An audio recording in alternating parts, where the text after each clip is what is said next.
What is up, everyone? Welcome to the Deal Lab. I'm your host, Max Jimenez. Happy Thursday, everyone.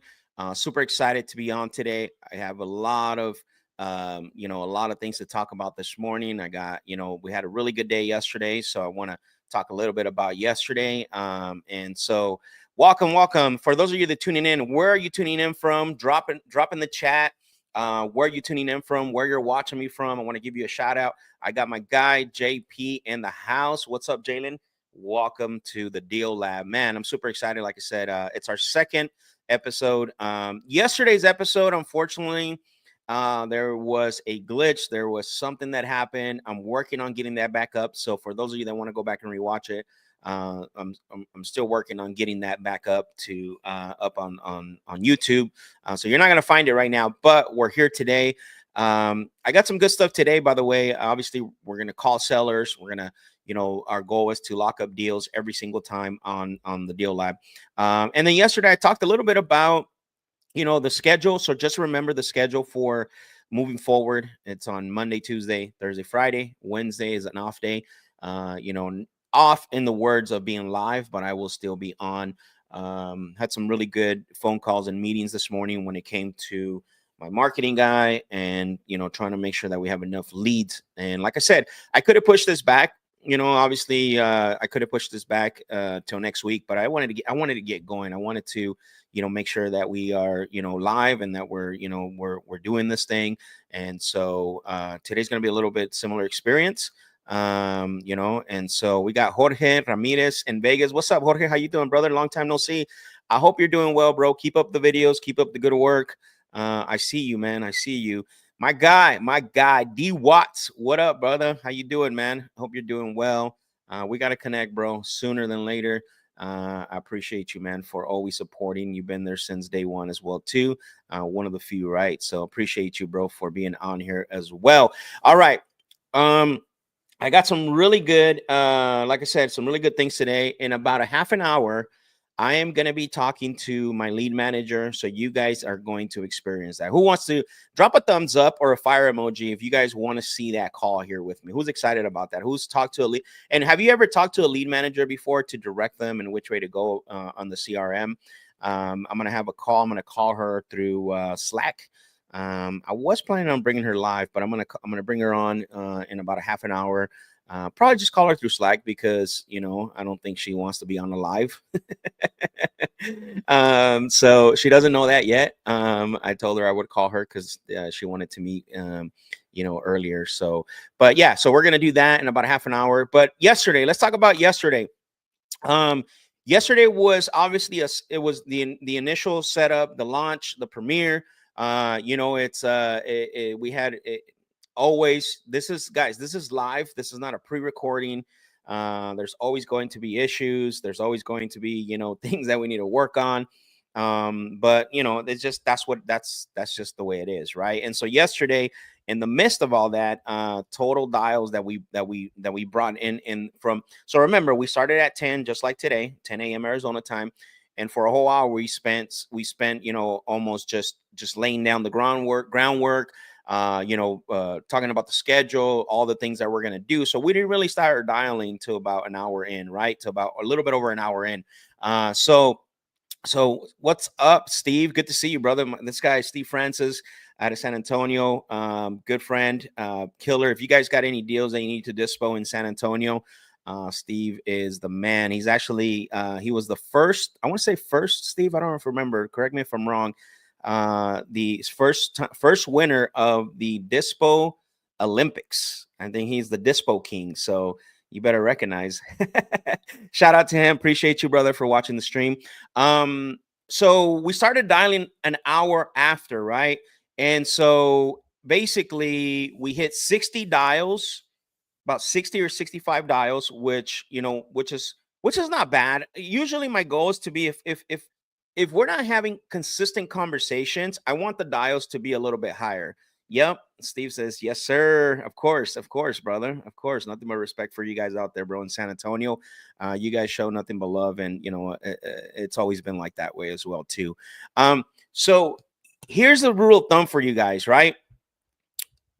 when you're prospecting or you don't have appointments, this is the issue when you don't set yourself up with callbacks and appointments. And I talked about this yesterday. I'm not going to go through it too deep because I already broke this down yesterday, but I want to touch on it real quick because I want to make my point.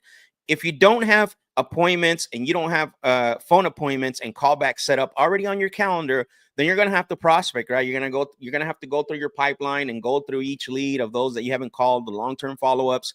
So so the goal obviously is to have those scheduled, and that's what I'm working on. So that's why in a little bit here, in about another 20 minutes, I'm going to bring my lead manager on, and she's going to help me to we're going to get together and we're going to structure a plan to make sure that I have enough appointments when it comes to the live. So two things. Number one, if you're not having high level conversations, then your dials need to be way up. I don't care, right? Like, just double dial, triple dial, cliffhanger voicemail, double dial, triple dial, cliffhanger voicemail, double dial, triple dial, cliffhanger voicemail. Like, that needs to be a constant theme. Look, at some point, you don't want to continue doing that, right? Like, that should not be your life as a closer, as a high level, high performing wholesaler. It's okay if you're just starting out, but at some point you got to make the decision and say, how do I go to the next level, which is what we're going to show you today, right? I told you guys the deal lab is going to expand. I told you this is not just about making phone calls. You can go on YouTube and find thousands of videos of just making phone calls. I want to teach you how to level up. And not only teach you, I'm going to show you how to level up. So as much as I love dialing lead after lead after lead after lead after lead after lead after lead, it's a necessary evil, right? Like, you have to do that. But in order for you to go to the next level, in order for you to level up, you have to at some point fill that pipeline with phone appointments, callbacks, where your calendar is so stacked. So what happens then is the dials aren't going to be that high, right? And so what that means is that if you are having high level conversations, let's just say yesterday, I had over 60 dials in less than 2 hours, right? And so that's pretty good. I think that's really good. I don't want to be doing that every single day, right? Like I said, it's a necessary evil. You got to do it. You must do it. But I want to level up. Like, I want to be attending phone appointments. I want to be attending discovery calls and offer calls, right? And closing calls. That's the third thing. So then what that means is that, if I'm not having high level conversations, then my dials do have to be high. But at some point, I rather have high level conversations where then now the dials are going to be a lot less. I am okay with that, right? Because what that means is that I am working on high income generating activities, right? I'd rather be doing that. I want to work on high income generating activities. And look, and maybe some of you guys are like, well, Max, I can't afford to, get a lead manager like you can, right? Or, I'm not ready to, hire someone. Hey, listen, I get it. Like, if you're financially incapable of doing that, that's fine. So that means you got to do it. That means you got to set the tone of how do you stack your calendar with callbacks? How do you stack your calendar with scheduled calls with prospects, right? And you have to push for the callback. You guys saw that yesterday. One of the big examples is the guy that I talked to yesterday. He said, hey, I'm not ready to sell yet because I'm working on trying to get my wife off the property. Oh, okay, got it. I could have hung up, right? But I didn't. I asked one more question. I made one more statement. I figured, let me see what's going on. And then he ended up telling me, call me in the beginning of next month, right? That callback, excuse me, because I'm very passionate about this, that callback didn't happen by itself. I had to dig deeper. I had to create that. You see what I'm saying? That is the difference. If you're not going to have if you can't, or you're not able to have a lead manager do that for you, those are the things that you got to do. And look, you can block out time for this, right? Like, if you have no appointment scheduled, you saw what I did yesterday, 2 hours over 60 dials, 2.5 hours over 60 dials. Like, just hone in, lock in. And your goal for those 2 hours should be, I need to get 3 appointments and 4 appointments in my calendar. Boom, the next day, and then the next day. And then guess what? Next week, you have that, right? Here's the problem. What's going to happen with that? And that sounds all good and dandy. At some point, no one's going to be doing that. because you're going to be going to your phone appointments, or you're going to be attending your phone appointments, and you're going to be attending the callbacks. And guess what's going to suffer is your prospecting, setting up new appointments, going after new prospects. And this is a vicious cycle that unfortunately I see a lot of people. And look, drop in the comment section and let's be vulnerable here. Let's talk about this. If you're going through this right now, we need to figure out why. Why, right? Is this something that's relating to you guys? You see what I'm saying? Like, you got to get out of this vicious cycle of having it, especially with the what I want to say. I want to make sure I say this right. With the availability of support that there is, right? And I mean personnel, you shouldn't be living in that vicious cycle, right? You shouldn't, because again, that sounds really good, all planned, but there's always going to be something suffering, right? Whether it's generating new opportunities, new prospects, or whether it's setting up more callbacks, scheduling phone appointments, or it's going to be, the discovery or the offer calls. So you got to make the sacrifice to bring someone in to help you. Doesn't matter, pay them commission, do whatever. And it doesn't have to be full time. It could be 2 hours a day. That's Diana right now, who is currently our lead manager. That's all she's going to do. She's going to do 2 hours a day. And her only focus is to book appointments. That's it. Not to sell, nothing else, right? 2 hours every single day. She's going to work for 2 hours every single day, focusing on booking appointments inside of the CRM, where I can focus on attending those appointments and also having discovery and high level calls. Who can relate to this cycle right now that you're in? Because I want to help you. And I'm today, in about another probably 15 minutes, I'm going to get her on and we're going to talk to her. But I want to answer some of your questions. We're going to get to the calls, guys, so don't get antsy here. This is the deal lab. This is where we not only do we call sellers, but we're going to expand. I want you to get the whole experience, and I want you to understand exactly what it is, what I'm talking about, for you to be able to go to the next level. This is the stuff that your guru doesn't give you for free. I'm telling you right now. I don't care who it is. Put a name in the chat of somebody that just explained this to you. That's somebody that has explained to you in the past.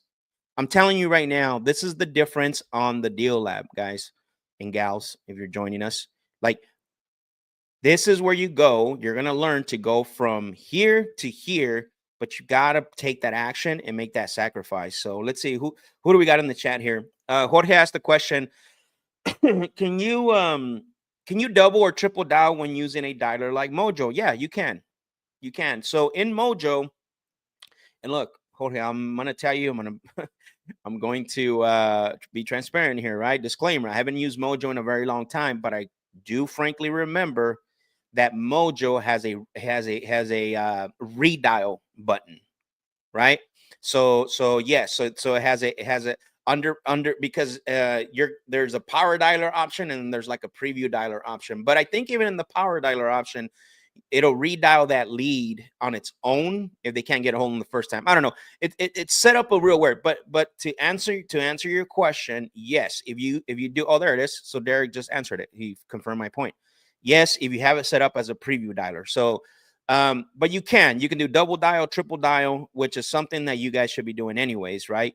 And if they don't answer on the second time, you should be dropping a cliffhanger voicemail. So that way you can what do you call it?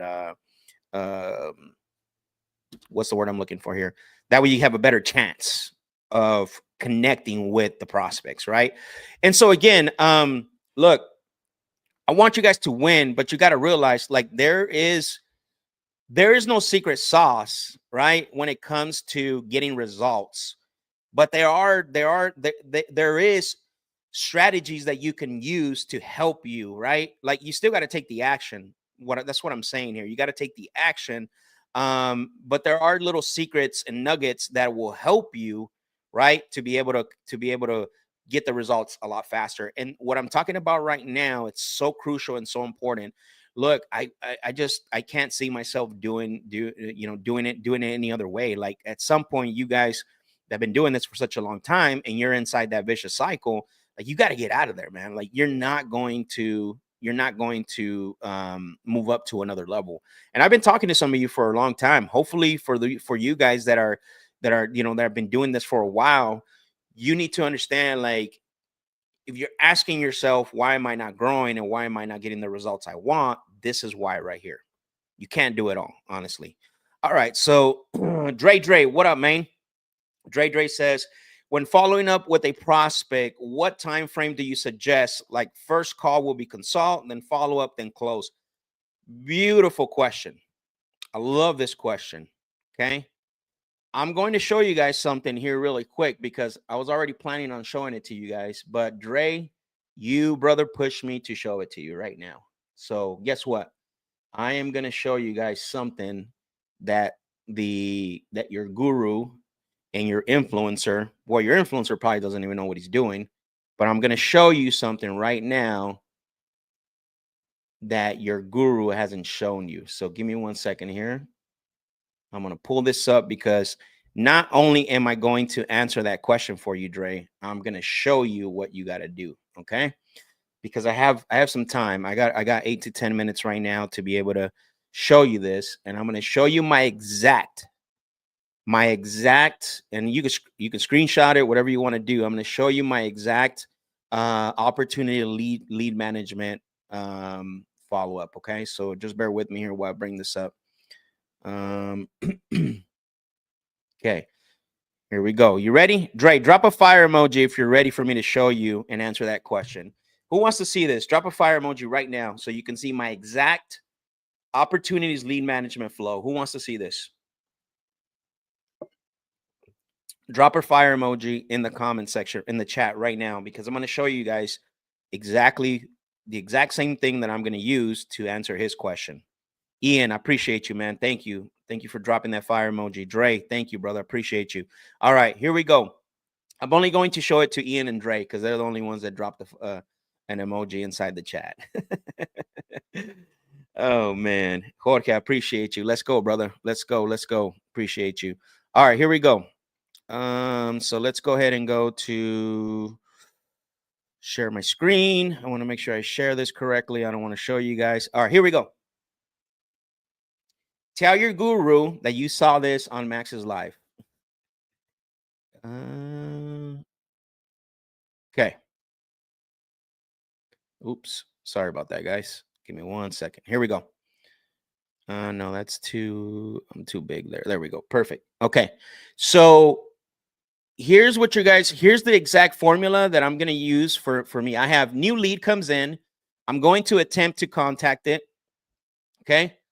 I'm going to set up, my goal is to set up an appointment, right? If they're not ready to talk, and I'm going to show you guys some notes right now. So let me just run through the ribbons. Okay.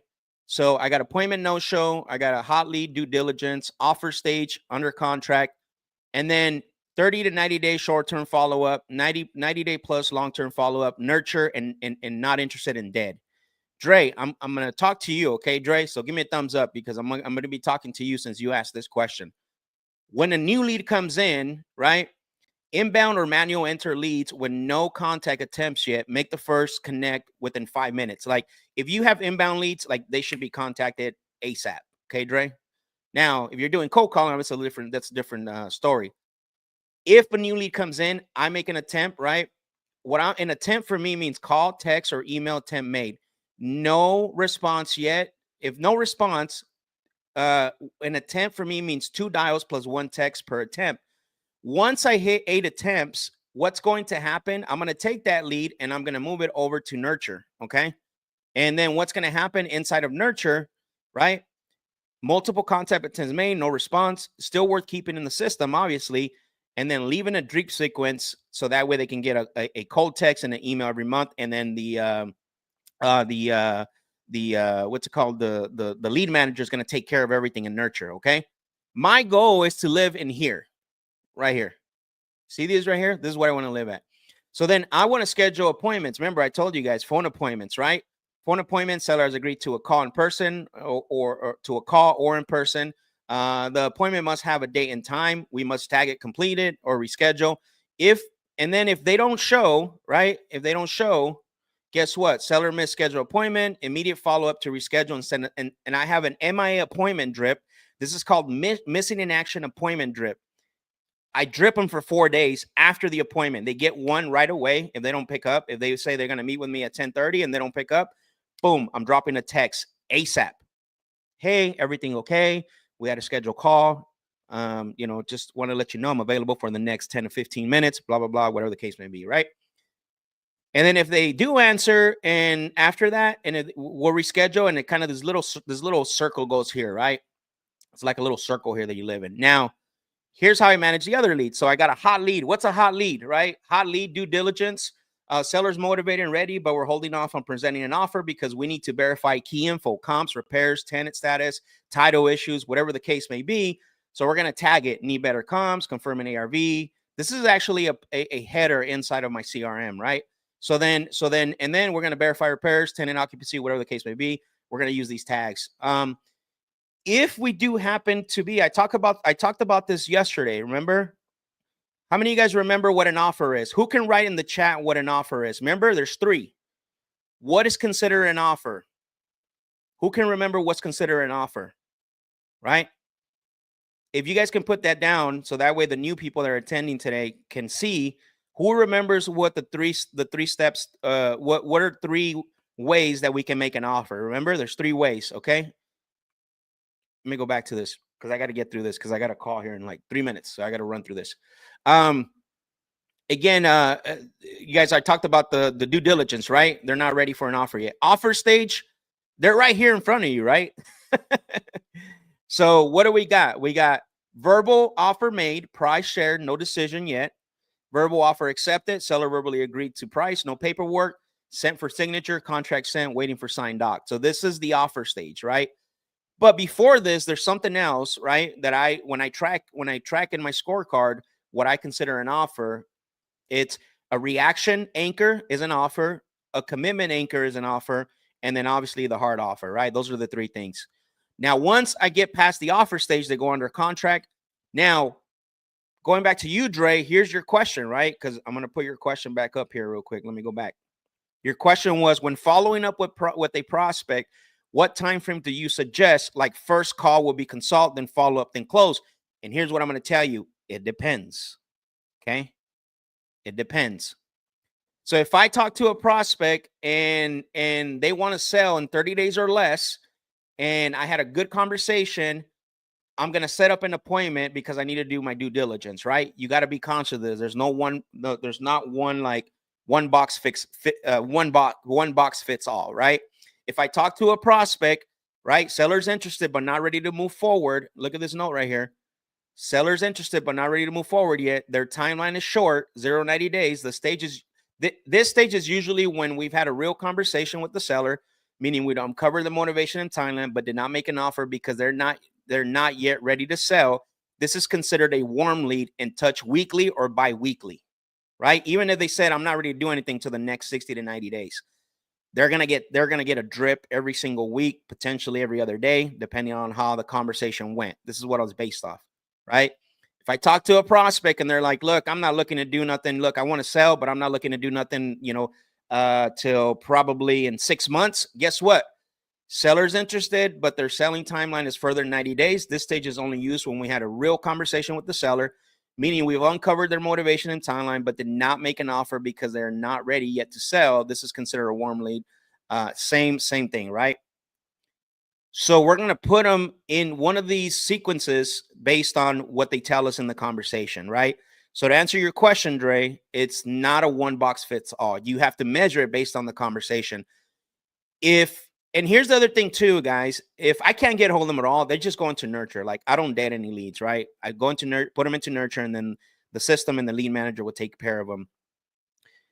Here's one thing that I see the mistake happen a lot with people is they kill their leads and they put them in the dead status for some reason, even if they say it's already sold, or sorry, it's not for sale, or it's listed, or whatever the case may be, right?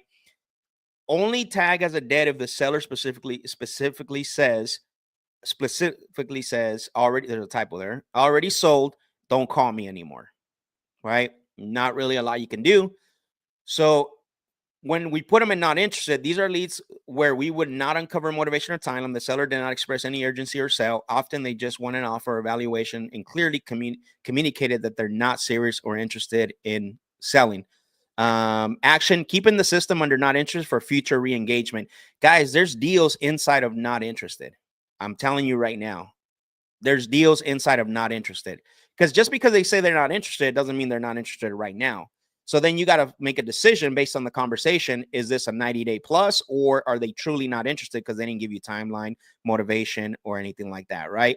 So Dre, this, to answer your question, this is the stages that I follow, and it's all based on the conversations that I have, based on the information I'm extracting, right? Whether it's timeline. Remember, this is why it's so important. You guys already saw, right? This is why it's so important to get the two most important things, why and when. Because if you can get a why and when, now you can put them inside of, pretty much any of these stages, right? Any of these stages here. Oops, sorry about that, guys. Right now, you can put them in any of these stages. If they, and again, we're tagging them, right? Waiting on probate or legal issues, family, and these are just some example. But Dre, did that answer your question, bro? Hopefully, it's exactly how to. This is the lead management flow, and my lead manager is ready to go. So I'm going to answer a few questions. So let me see. Let me go back here. Do you have a framework when talking to sellers? And do you always go by that? Is a framework like a script? So a framework is not a script, right? You can build a script inside of a framework if you want to call it a script, but a framework is not really a script. A framework is just more of compartments, right? Compartments of where you want the seller to go based on the outcomes that you're seeking, right? You stay within that framework, and then inside of the framework, you have your intro, you have your questioning games, you have objection, your rebuttals to the objections, and then you guide the seller through that framework in order to get the results that you want. A framework is more important than the script, because if you can have a framework, like a framework could be stages, right? This is the intro stage, this is the questioning games, this is the transition stage. So you have a framework you work off of. So if a seller wants you to give them a number and start negotiating, and you're inside of the questioning games, then they're outside of your framework. That always brings you back and helps you. A script just tells you the words that you would want to say in the sales call, Rocky. Hopefully that helps you, but I'd rather have a framework than an actual like word verbatim, like follow a script word by word, right? I have a script, but my script is built around the framework of the outcomes that I want for that seller. So Max, what software are you using for drip? I have good question, because I'm working on something with Go High Level. I'll have that CRM ready here pretty soon. So Cesar, what's going on, brother? Thank you. Thank you for that information, Dre. Yeah, of course. IMC offers not accepted is also a moneymaker. Yes, absolutely. I love offers not accepted. Again, there's money inside of not interested. There's money in not, offer not accepted. Why? Because it's an initial reaction, right? It's an initial result of the conversation. That's it. It doesn't determine that result's going to stay. It's just at that moment, it's an initial result of the moment. The offer was not accepted because maybe they're talking to somebody else, and then they find out that somebody else wasn't a real player, like Steve, right? And so guess what happens, right? They come back. That's why he says offer not accepted is also a moneymaker. Just like not interested is a moneymaker, right? So again, that's the path that I follow. My lead manager follows the same thing. I'm always new leads live in attempted contact until about 8 attempts. Each attempt for me, one attempt is double dial, triple dial, plus a text message, right? After 8 of those, if I can't get a hold of them, they go into nurture. If I talk to them, there's not a lot of motivation. They do want to sell, but they don't know yet. The timeline's short. Put them in a 30-day short-term follow-up, drip sequence. Same thing, 90-day plus. You see, I'm not deading any leads, right? That's awesome, Max. Thank you for sharing. Of course, you're welcome. Okay, and then Rocky, perfect. I'm glad that question answered. All right, so let me go ahead and call Diane here, and I got to jump on my CRM. So who's ready to watch this and hear this call here really quick? So let me go ahead and jump in here. Let's see. All right, let's give her a call.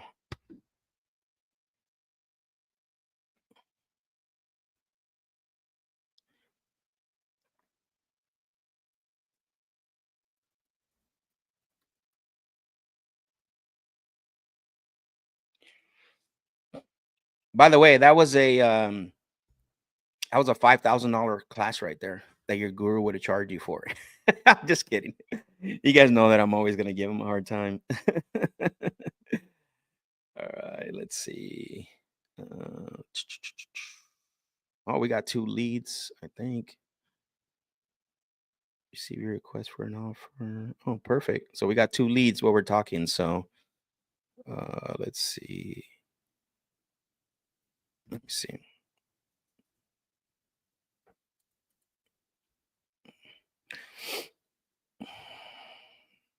So I got a call through Slack. Slack, if you guys ever use Slack, it's really good when it comes to huddles. So there she picks up. I got to let her know that I'm on a live so she doesn't say addresses and stuff. So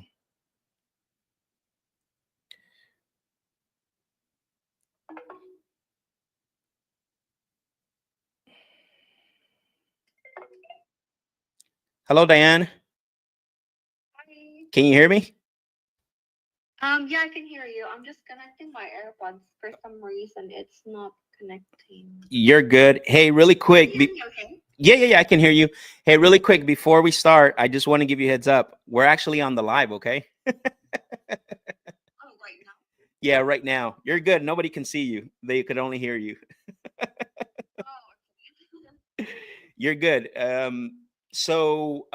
I did see, let me know when you're ready and you got your AirPods and stuff. But I can hear you for sure.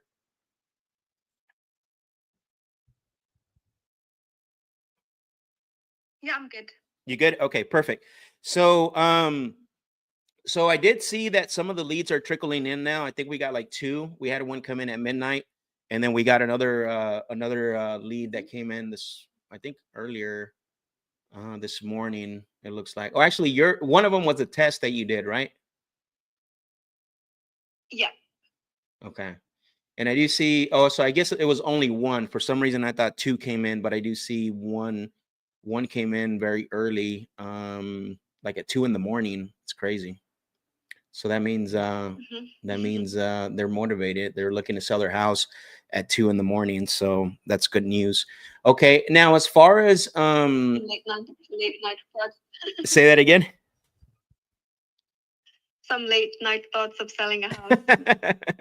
Yeah, probably. I mean, they're probably at that time. Usually, when someone's awake, they're stressing about about different things. So, but it's all good.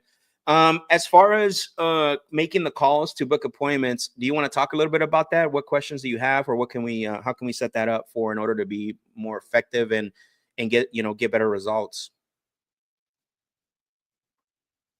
I've gone through the materials or the script that you shared, and I like it. It's very personable. Mm-hmm. Okay. Yeah, I don't really have any additional questions about it. It's pretty clear. Okay, perfect. Yeah, I try to work as hard as possible to get it to where it's like very straightforward, right? But also in a Yeah. way where it's understanding. And one of the things that I would do, when you are talking to the sellers to book the appointment, what I would do is just basically don't worry about reading the script verbatim. What I would do is look at the script like a few times before you start to make the calls and kind of highlight the parts that stand out that would be beneficial to win the appointment. Remember that. That's the goal, right? Yeah. Is we want to win the appointment. And then what that's going to do is the second thing that's going to do for you, it's going to allow you to be you, right? You that's who we want on the phone, right? We want Diane on the phone, not the script, right? And so that's the other 2 tips I can give you. So that way you don't feel like pressure to read the script verbatim and then sound very robotic, because people would just want to have a conversation, right? I would advise to those 2 things. And then once you start to get a little bit better, you can start adding like the other wording. And then because I always tell people, like, there's 2 things that you need to do. First, you need to internalize the script, make sure that you internalize the framework of it, so that way you can get comfortable with it. And then the second thing is you need to personalize it, which means that it's personalized and tailored to who you are individually. Yeah. Cool. And I do have Makes another training. I'll send that to you later. Once we get going. I don't think it's necessary to watch now. But there is a more thorough training for the position, like for lead manager. But we're not there yet in regards to like structure and all that stuff. Right now, the goal is I would just want to get going and start booking appointments because obviously we're on the live and we want to make sure that we that we're talking to sellers and give people the experience as well. So for now, that's what I'll send it to you once we get to that point where we need to structure this a little bit better. Okay. Yeah. And then as far as go ahead, I'm sorry. No, I just said got it. Cool. And then as far as the way we're going to attack the CRM, do you have any thoughts or would you like me to give you some feedback or what were you thinking? I think like the one that you walked me through is really good because you're very structured. And in the way that you showed me, we're not going to miss out on any leads, whether it's a very hot lead that's speaking with us or something that's for a long nurture. We just need to like pretty much translate that into a CRM to follow the structure that you showed me. Mm-hmm. Okay. Yeah, the lead management structure. Yep. Okay, cool. Yeah, I think if we keep it that way, we don't have to rebuild the old saying, right? We don't have to reinvent the wheel. We just structure it that way. Yeah. And so what I would say is that just start from the top inside of the CRM. What I'm gonna do, because while you're doing that, and then sorry, my brain always thinks faster than the way I can speak here. What I would do is use Slack a lot. Like let's say if you booked an appointment, just in case we don't lose it. Because right now, the way the CRM is, the scheduling part is really tricky because my email's not attached to it. So we need to make sure that we're not missing out in case you book an appointment. Just drop the link inside of Slack. And then just let me know what time that appointment is. But you can still create the task. Don't worry, like still create it. Yeah. But let's have a safety net when it comes to booking the appointment so I don't miss out on it. Because right now it's my calendar is not tied into the CRM because we're building it out and I don't want to miss out on any appointments. Yeah. That makes sense. Yeah. Yeah, definitely. So I'll give you like a quick summary that, hey, I booked an appointment. This is the details. Correct. And the time. Yeah. And if you want, Just I can give create you a shout. Yeah, definitely. And if you want, I can create a different channel. I can call it like queue appointment queue or something like that. So that way it doesn't bombard, the channel that we have now. Okay. Yeah. Okay. That makes sense. Yeah. Okay. Well, it sounds like we're ready to go. I'm excited. I'm looking forward to, start making, start attending, some of these phone appointments and getting stuff under contract. And I think I would just go down the list in the CRM and then what's your availability? Are you going to start that now or are you starting that later? Yeah. Okay. I'll work on it now. Cool. So I'll have it organized to have the ones under your name. Okay. So I did talk to Taylor this morning. We had a really good meeting. What I would do there's some inbound leads because a lot of those leads that are under my name, they're outbound. So there's some inbound leads that came to to some the other rep that's in there. What I would do is I would and there's some good leads because those are inbound leads. I would go to those. I would actually go to those the latest because those are going to be a little bit more hotter because they're inbound. So if you and then eventually we'll get to these ones that have my name on them. Yeah. Okay. Perfect. And I did call yesterday, so you'll see some recent ones. I did about 60 dials yesterday. So and I'll kind of check to see where you're dialing when it comes to that. Okay. Okay. Cool. Well, I'm excited. Let's lock up some appointments, and then that way I can attend them, and then lock up some deals. Okay, Dan. Yeah, definitely excited for it. Awesome. Sounds good. Thank you. And I'll create that Slack channel right now. Okay. Awesome. Right. Thank you. Speak soon then. What's that? Speak soon or Yo, yeah. Talk to you later. Sounds good. Bye. Okay, talk to you later. Bye. All right. We're all set up. Let's go. I'm excited about that. She's going to be in the CRM. Let's see. I got to create a channel for her really quick.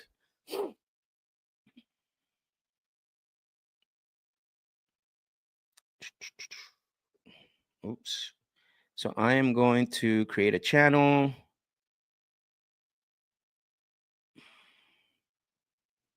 Why is this not letting me?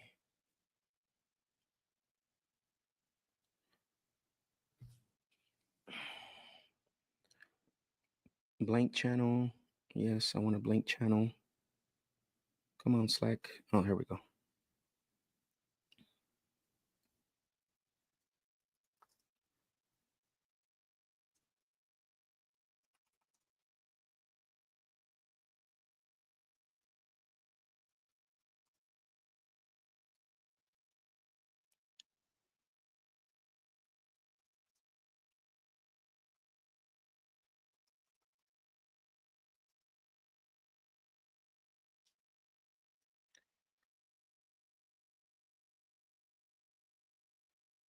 All right, let's see.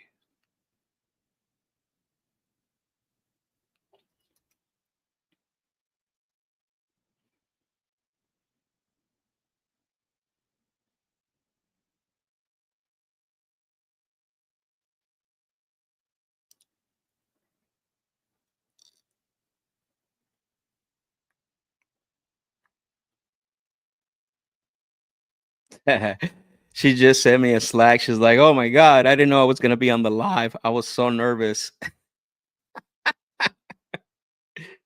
I'm gonna tell her all good. You did a good job.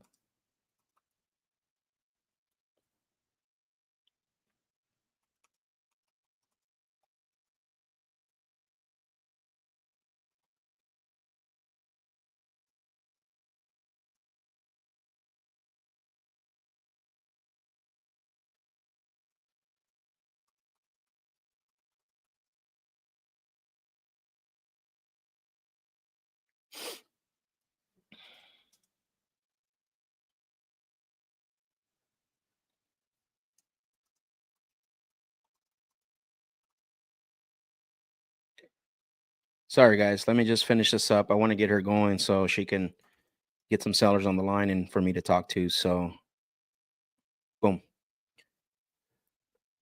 All right, who do we got on here? Man, we still got a few of you guys on here. All right, let's see. Let me go back. Any questions? Any new questions?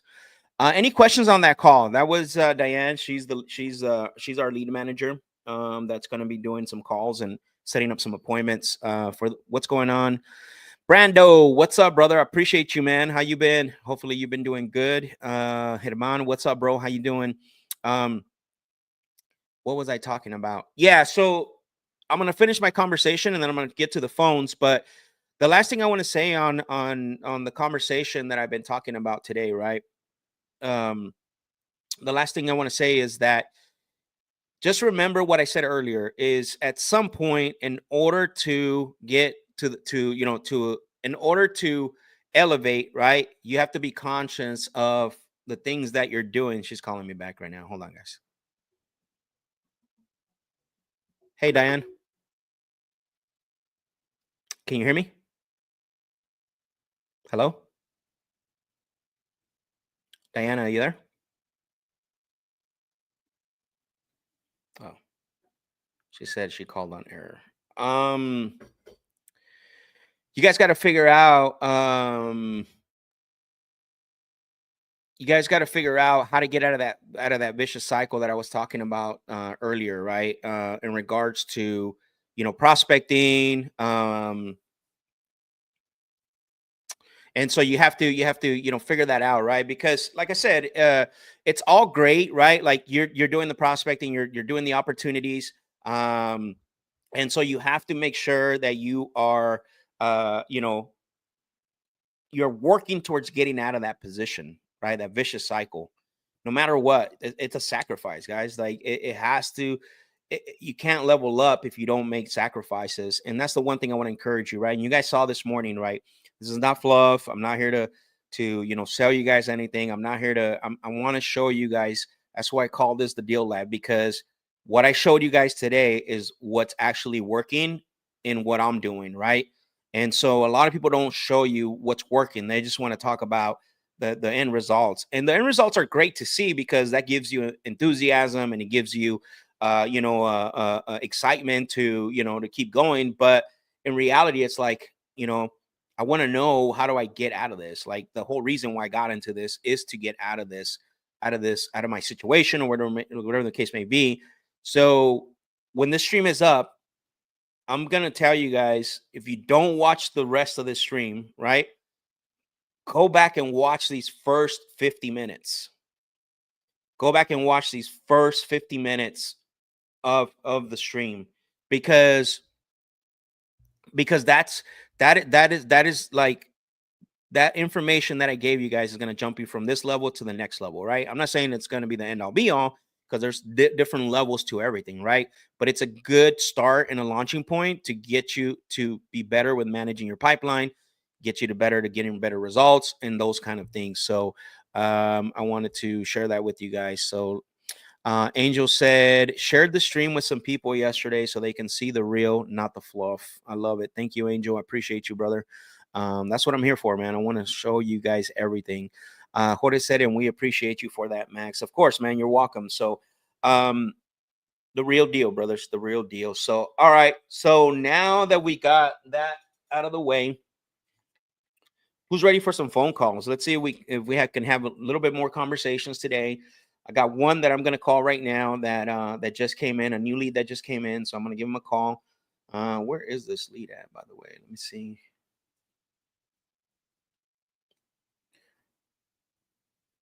Naples, Florida. Let's go.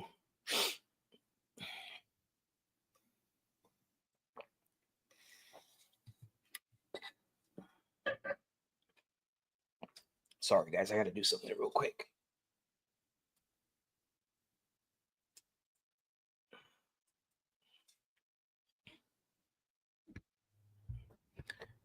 All right. Let's see. John out of Naples, Florida.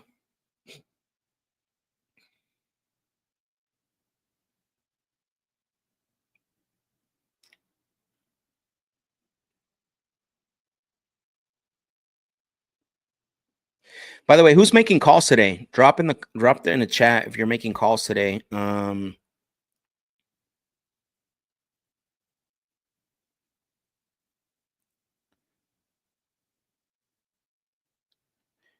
Drop in the chat if you're dialing today along with me here.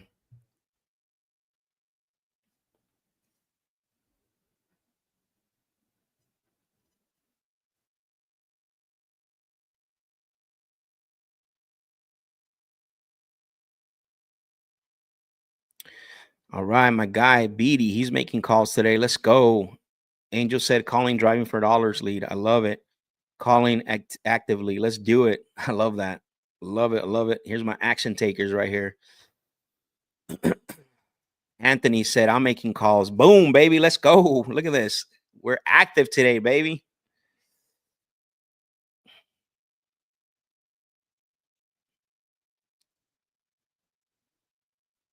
All right, let's end up calling. Make sure this is on.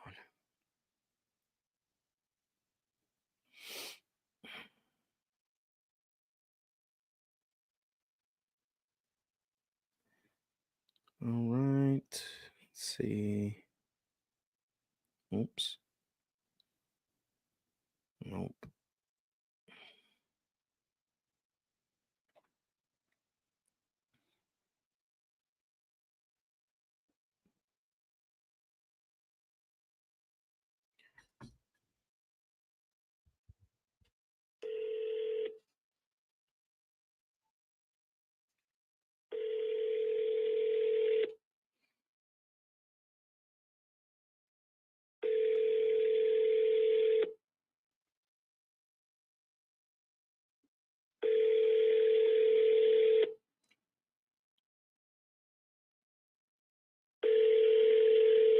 Your call has been forwarded to voicemail. Okay, I'm gonna call him again.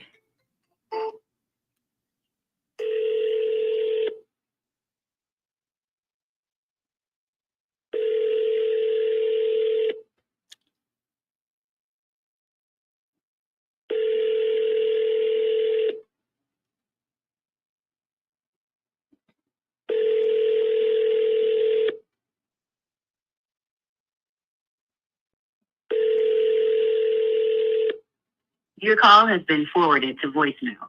The person you're trying to reach is not available. At the tone, please record your message. When you have finished recording, you may hang up. Hello, John. This is Max. I was calling about your property over at 7th Ave because we're going to drop the cliffhanger voicemail.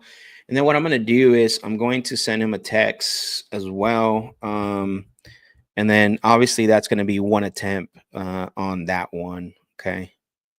Let me see. Going to make some notes on here. Interesting. Okay, notes. He seems to be in distress according to when he submitted the form. So called, left voicemail, and sent left cliffhanger voicemail.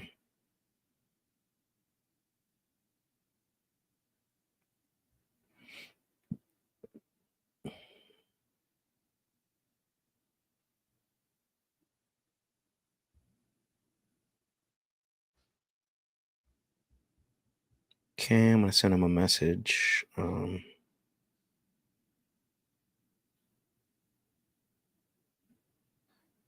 Perfect. Let's see. No. Oh, John. I think his name is John. Yep, John. Okay.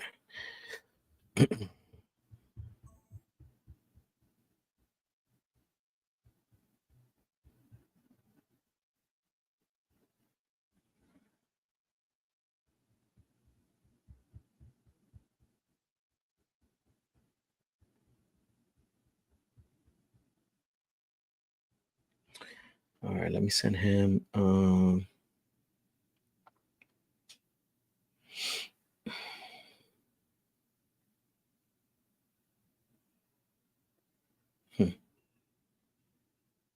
Interesting.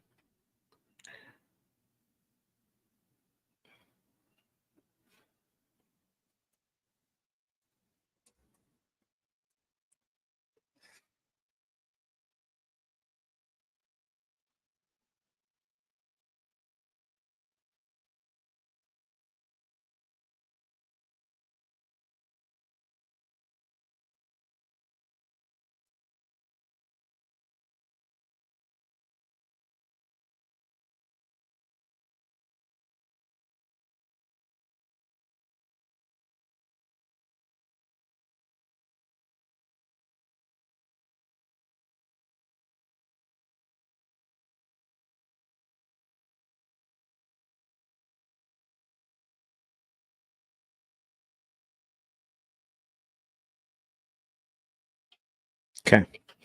All right. So we send John a message. Call him twice. Send him a message. That's one attempt. Let's see.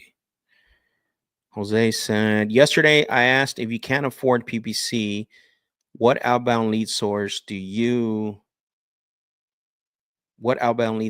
focus on and go deep with? Absentee, probate, pre-foreclosure, or is it good to spread them on many lead types? So those are good. I mean, I like absentee. I would do a combination, maybe like an absentee probate. The issue is your list starts to, get smaller, but I would do an absentee owner list with property with liens, absentee owner, properties of $500,000 or less. Like there's many filters that you can get. And so I think that's a really good list there, but you don't want to go to you want to be niche, right? So this is where you're going to run into, especially if you're not doing anything and you're going to do outbound like cold calling. You're going to have two types of list, right? You're going to have I've always said this, and if you guys go watch my old videos for cold calling, I've said this before, and I think it still works today. You're going to have niche list and you're going to have filler list, right? So like what you're presenting right now are niche lists, but those niche lists are what happens when you start to niche down. They become very small, right? So where filler list is just like high equity, absentee owner, right? And that list is going to be pretty big and broad, right? And so that's a filler list that that you have to have those in order to have enough records, especially if you're not going to pull in different markets, right? Now, if you're pulling in different markets, then that's different. But if, let's say, you want to be in one market or two markets, a niche list is going to be very small for you, right? Especially for the amount of activity you might want. So I might, if I were you, I would consider those two types of lists, right? A niche list, absentee, probate, and in foreclosure. Let's just call it that, right? All three distress. All three situations, excuse me, not distress, all three situations, but it's going to be very small. But if you're going to do that, I would recommend getting a filler list, a high equity, 5 years or more, own the property 5 years or more, things like that. So that way you don't run out of leads, because you will run out of leads if you only do niche. So yeah. Hopefully that answered your question. All right. I'm just waiting for an offer they were supposed to send me. I'll reply to him.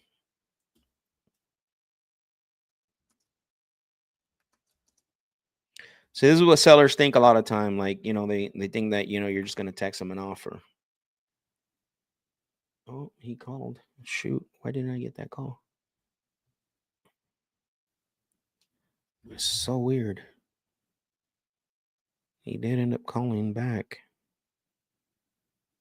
Wow.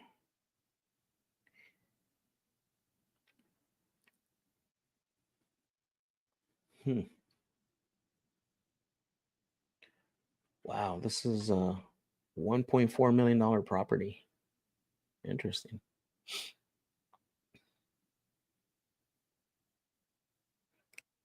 Let me call him back.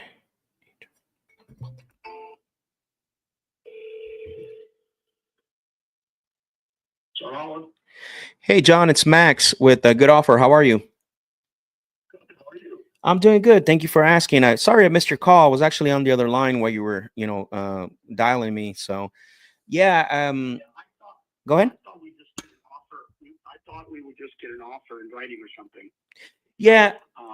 Yeah, no, and I was replying to your text and I saw that you had called. And totally fair, right? I think that's one of the obviously that's always the goal, is to get an offer in writing. What happens a lot of times though, right, without really knowing, what we're getting into, or knowing, a few details about the property, it's really difficult to give you an offer you can depend on. And so I don't want to just shoot you over an offer and maybe, be lower or not the offer you were expecting. And, a lot of companies do that. And we just work a little bit different than other companies, if that makes sense. Okay. Yeah. So I wanted to call. Obviously the call was, we did get the inquiry, and just want to ask you a few things. I have a lot of information online, but I just want to see if you can confirm a few things for me. Sure. Okay, perfect. I appreciate that. The first thing is this a rental property, or is this your primary residence? It's being occupied by family members right now. So it's okay. Got it. It's being occupied with family members. And Yeah. so are they're staying there? They're not like tenants or anything like that? No, they're moving out to the new house. That's why I I see. bought another house that I financed for them, and they're moving out to their own.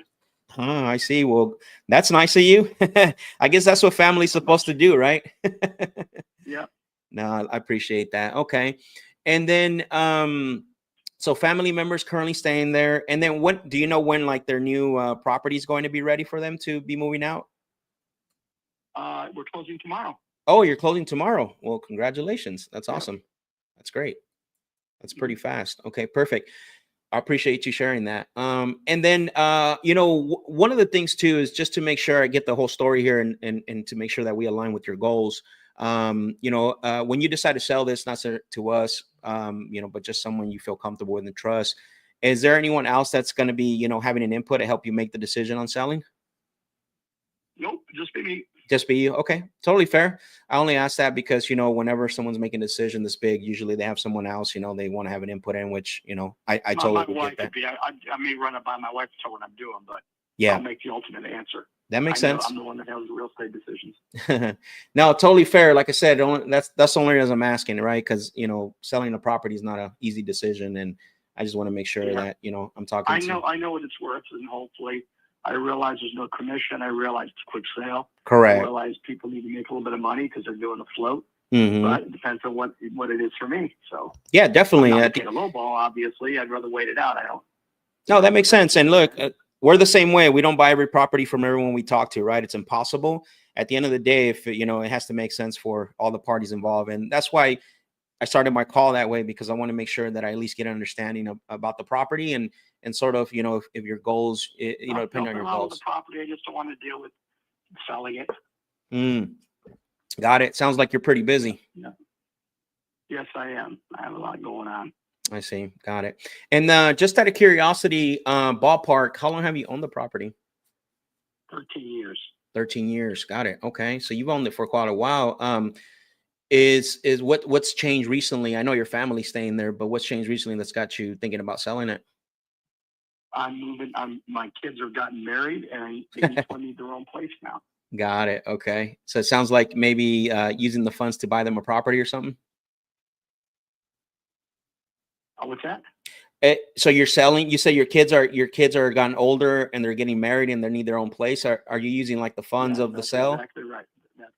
Yeah. So I'm buying 3 properties. I'm in the process of buying 3. Mm-hmm. I'm financing them on DSR loans. Okay. I'd like to pay the loan off so I don't owe them. Yeah. Got it. That makes sense. Less debt, better, especially right now with everything that's going on. So, Yeah. okay. And then earlier you said that you didn't want to obviously deal with the with the hassle of selling it, so that's why you're going this route.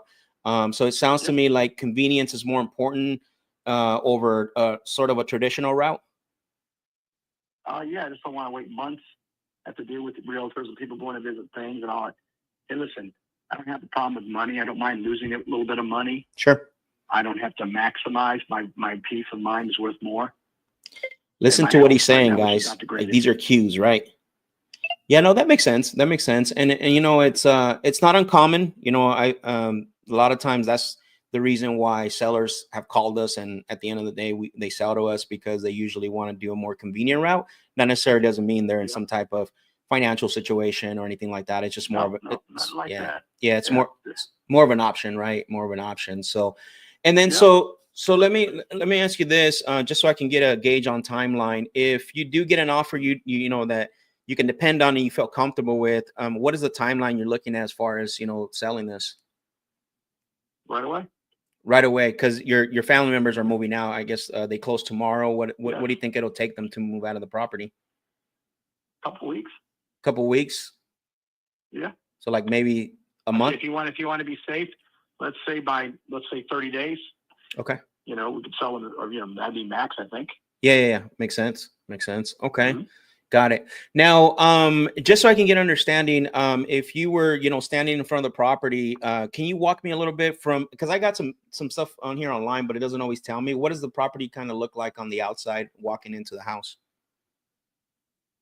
I mean, I can send you a video. There's nothing wrong with the property. Are you guys in Naples? So we're not centrally located there, but we do different markets. So we buy properties in different markets. We're in 6 different markets in Naples, or Florida is one of them. Excuse me. Okay. Yeah. So we did contact the local company as well. Sure. So the house should estimate appraise around 1.8. Got it. Without any difficulty. Obviously, there's realtor fees and that thing. Mm-hmm. You're going to take a hit. But the home is, if you're able to look up online, it's a 5.4. Mm-hmm. It's like 3,800 square feet, 3-car garage on 2.5 acres on a good street.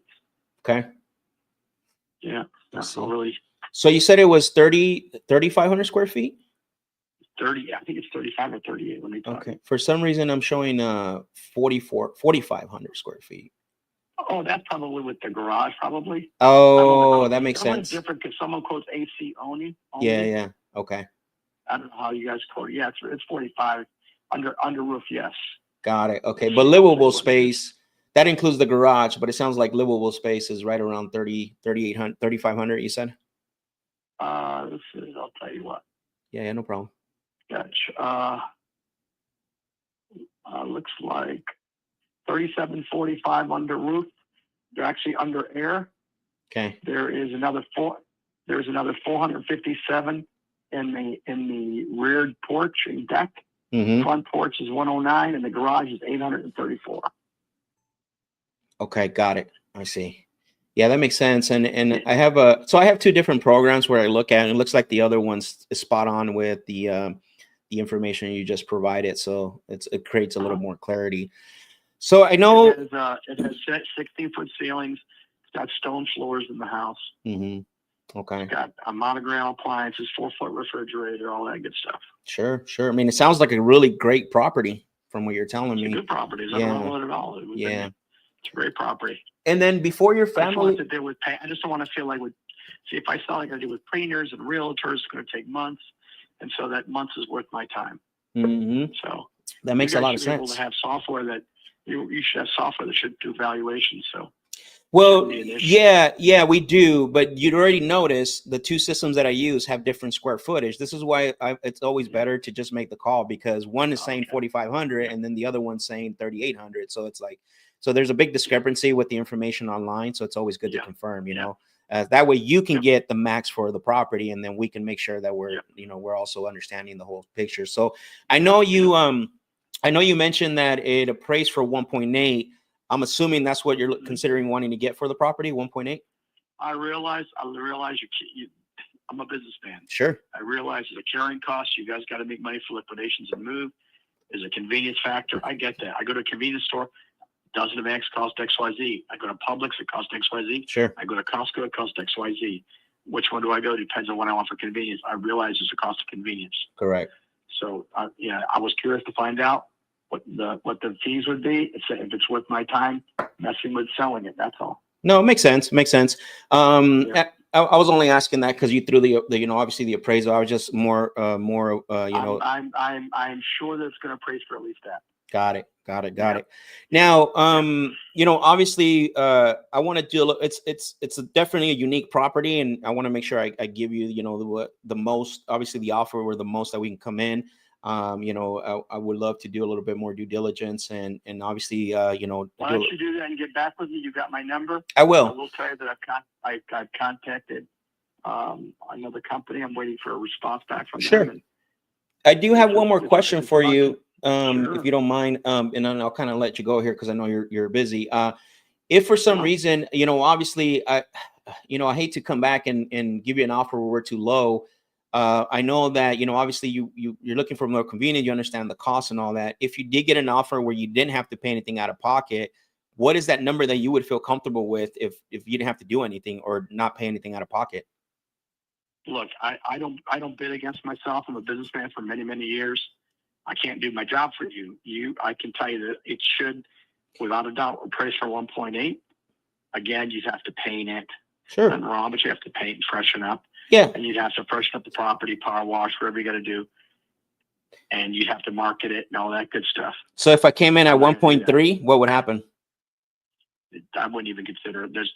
Making money's okay, but making too much money, that'd just be foolish on my part. So where would be your threshold? I mean, why do we waste time? And that's why I'm asking. You're not doing my job for me. I'm just more curious. That's it. Yeah, well, that's what I'm saying. So you guys, I'm willing to take a hit. I just don't going to take that kind of hit. Which is? Listen, you have a number. When you figure out what it's worth, you should be able to say, this is what I'm willing to pay, and I'll tell you if I can do it or not. Got it. Okay. I told you up front, but I am consulting another company as well. Yeah, that's fine. The company comes back. I understand. It's okay. I want to sell it. I'd love to sell it to you. Yeah, no, that's fine. I mean, make it easy for me. We got 3, 4, 5 properties that we're going to look at. Like I said, we don't buy every single property from everyone. Usually people that I talk to have a number in mind, usually the day they think of selling or they want to start selling. It doesn't sound like you don't know that yet. Well, like I say, you guys know what a property's worth, and what you need to make on it. So you should be able to come with a number. I mean, if I throw a number out there, 1.3 is not going to be it. So is it between 1.3 and 1.8? So how close could you be to that 1.3? Maybe I got maybe 1.4, somewhere 1.55, somewhere in the middle, maybe. Got it. Okay.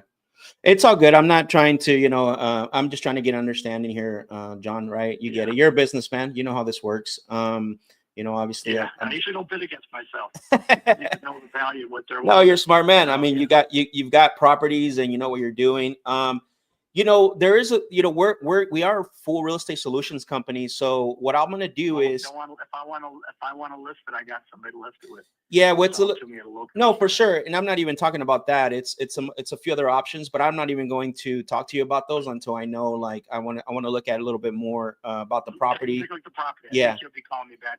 Even 1.8 may be low. Yeah. Well, why don't you do me a favor? Could you text me that video that you have? You said you have a video, correct? No, I said I could take a video. Oh, okay, perfect. If you can take the video but I'm sure there's stuff online. Well, I'm looking right now. So there's only two programs that I use. I use Zillow and I use Realtor.com. Realtor.com has pictures, but these pictures are from 2008. So that's not going to justify, right, the property. I'm pretty sure you've done. Let me take a look. Let me tell you, you got pictures from 2008. If we haven't really done anything to the property, we extended the tile out. So can I cover the entire living area except the bedrooms? Yep. We really haven't done anything. Those pictures are probably.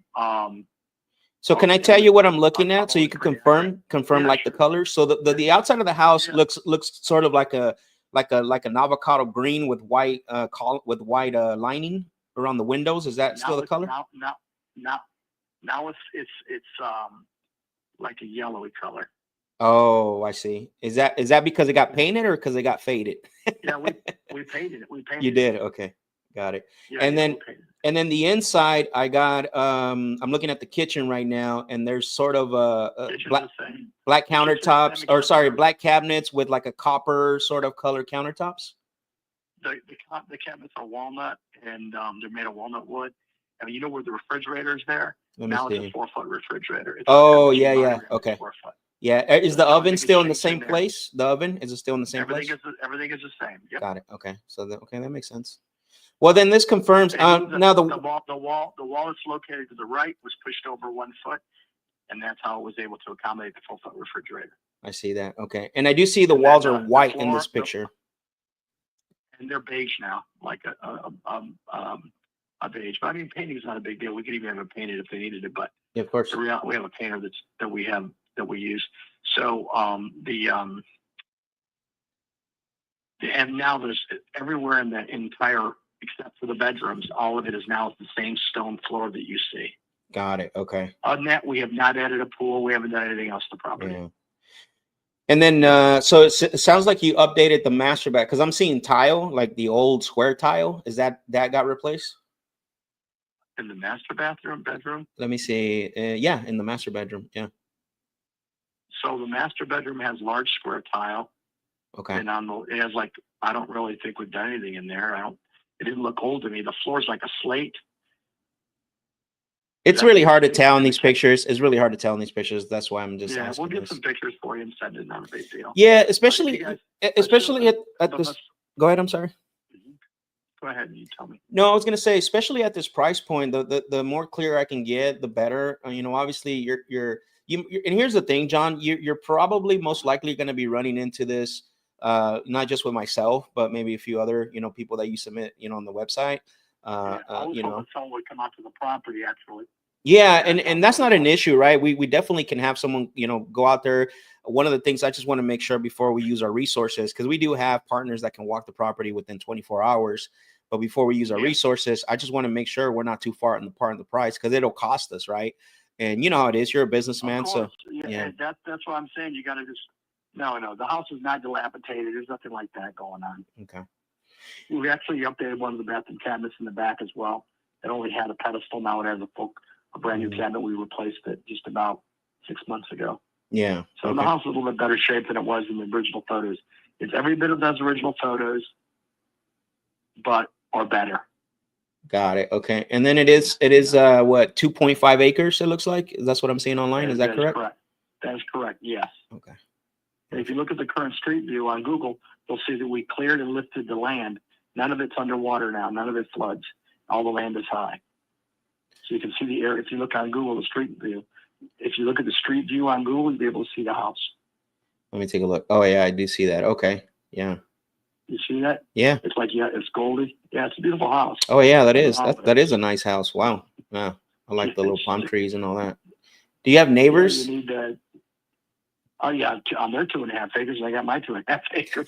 There's not many neighbors. Like stay But stay on your side, wait a buddy. second. Your name? What was your name again? My name is Max. Max. I can tell you, Max, if the call goes through and I get an offer, I'll sell this thing today or tomorrow. So, because I've already buying these other properties, there's something else I want to buy. Yeah. But that house is not going to wait on me. Sure. But if I get my cash, I'll be able to buy it. That's another reason I'm willing to sell it. Yeah. Because I have something I want to buy. Makes sense. So Makes if sense. you're interested, I think you're very smart to do what you got to do. But it's you'll make some money, that's for sure. Yeah, no, I get that. Well, John, let me. If I get a number and it works for me, then what I'm buying too, then it all works, Got it. Okay.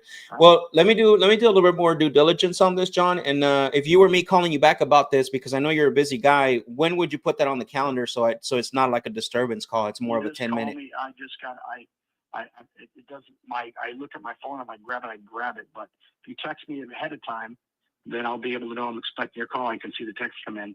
Okay. What if I call you later this afternoon, 5 p.m.? Will that work? Not a problem. It's not a problem. Yep. Perfect. I put that on my calendar. I'll give you a call. I should have an answer for you, and I'll give you a call at 5 p.m. today. Okay, John? That'll be good. Thank you so much. No problem. Bye-bye. Bye-bye. John, man, he's a beast. Oh man. I think he wants too much for this property. Amador, great conversation, Max. Yeah, I mean, again, guys, like, don't let sellers, they're the only ones that know what they want, right? Like, let's be real. You know what I'm saying? And you notice, I was like, who else is going to be involved? He's like, no one. And then all of a sudden we find out there's a wife, right? But to me, when I talk to people like that, one of the things that stands out to me is you can be more direct, right? This guy is a business. This guy's about business. So he wants to talk business, right? Try to avoid the emotional talk, like straight to the point, let him know, like, this is the way it works. And, like you notice we boxed them in, right? If we were coming at 1.3, what would happen next? He's like, well, no, that I'm gonna take a hit, but I ain't gonna take a loss. And so, it's like, okay, well, you know your number. So your number. And so basically, like, what is it? And he's like, well, somewhere between 1.5, and I had that in mind already, because that's why I went a little lower, right? I went 1.3 because everything's negotiable, guys. Like I talked about, for you guys that were on here yesterday, okay? Remember this, the 3 offers. What did we just do there? The 3 offers. A reactive anchor, a commitment anchor, and then a hard offer. That was a reactive anchor. He wasn't budging. He was like, he texted me and said, I'm waiting for your number. And I said, that's not the way we work. And you guys heard me, and that's what I told him on the phone, right? And then he was like, no, I'm not going to bet against myself. So I'm like, okay, dude, well, I'm going to give you a reactive anchor. And what did he do? He reacted to it. Guys, we talked about this yesterday, and this is what you guys saw it live, right? Like what I talk about to you guys is not just made up. It worked, because now he's boxed in. He said he came in an appraisal, right? I said, okay, well, let me guess. You're going to want what the appraisal. Let me guess. You probably want right around what the appraisal came in at. He's like, yeah, mate. Well, I don't know, right? Like, okay. And then he didn't want to give me his number. And then boom, I did it. I landed. And I probably should have went lower, honestly, because, just to get it. But he reacted to it, right? And remember, for you guys that were on yesterday, we talked about that. There's 3 types of offers. That was an offer technically to them, not to us. To the sellers, any number you throw out there is an offer for them, right? They're going to consider that as an offer. I don't care how you word it, how you think you're going to sneak it in there. And any number that you throw out there to a seller, it is an offer to them, right? And so, again, reactive anchor range, right? Get them to react, snap them out of their, whatever funk they're in into this, or this mentality, right? Second, right, is I'm going to tell you guys right now, is the commitment anchor range. And then the third would be hard offer that goes on paper. So let's see what we got here. Jorge said, that was great. Appreciate you, Jorge. Derek said, he's a beast, but you stood in there, though. Of course, man. You think I'm going to not sit in there with him? No, I'm just kidding.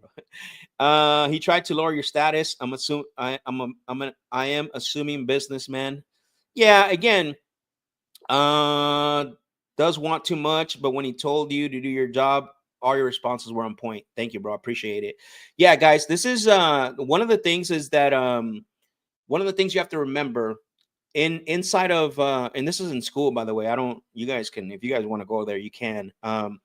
In the school, in my school community, I don't do anything in there. I'm going to tell you guys that right now. I don't do any live calls. I don't do any coaching. The only thing that's in the school community is the what do you call it, the course. Sorry, this course. I don't. It's $99. That's all it is, right? Like I have a thing called the pass system, and then inside of the pass system, I have a training, not a thing. What am I talking about? I have a training called the pass system. And then inside of the pass system, right, I talk about equal business statute. Sometimes for some reason, you guys have the sellers here and you're down here, right?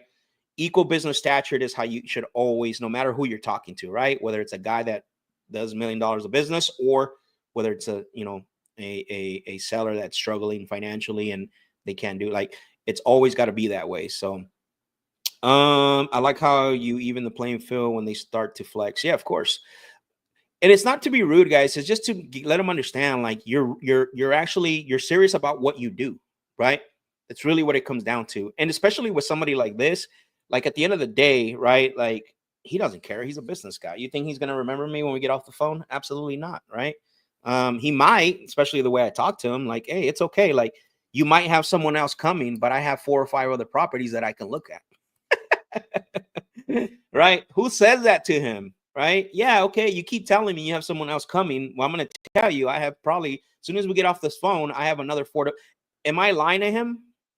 Am I lying to him saying that by telling him that? No, right? I do. I can go in my pipeline right now, and I got hundreds, if not thousands of leads in there, right? Hundreds of leads in there. So I'm not lying to him. So the fact that he's trying to flex and saying that someone else is coming to look at the property, like, okay, well, as soon as I get off this phone, I'm going to be looking at 5 other properties. So what's your point, right? So Angel, just remember that, right? Equal business statute. Cecil Tavares said, let's JV. I'm close by with buyers. Oh, let's go, baby. Let me do a little bit more research. I do like the property, bro. Like, the property is actually legit. It's nice.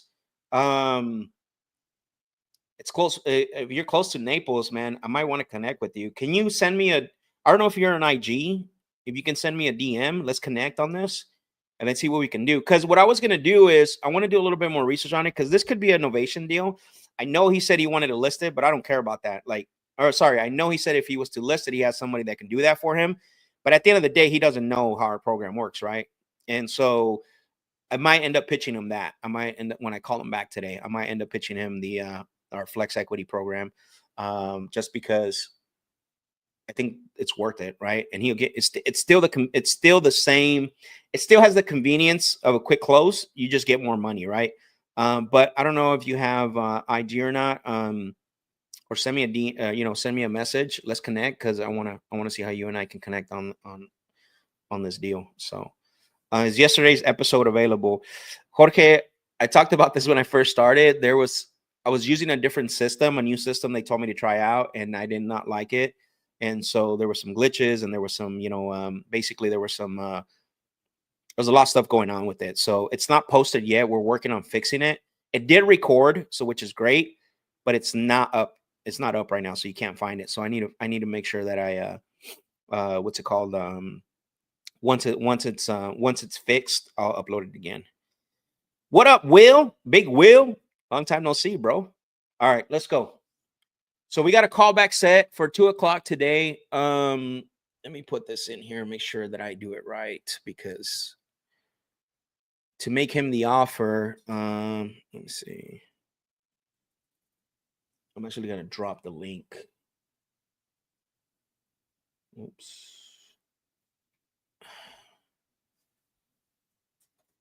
Make offer on.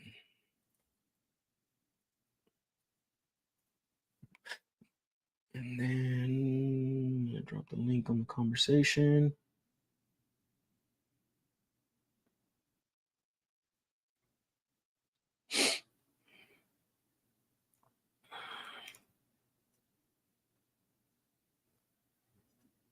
So he's 3 hours ahead, so it'll be 2 o'clock because I told him 5. Okay, perfect. Got that out of there. Okay. Great takeaways, everyone, on that call. I think that what the heck happened here?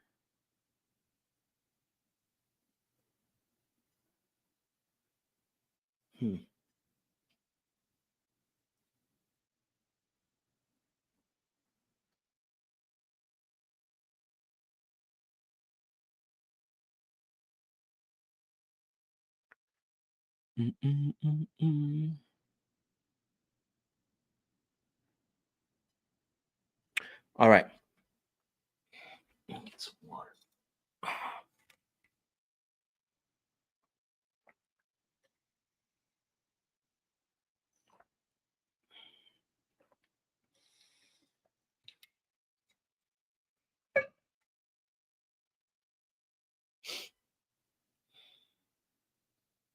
All right, who do we got? So we contacted him, and then I don't know why it's not letting me.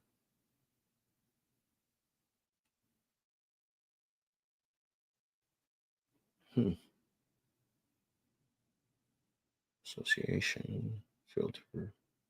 So weird. Anyways.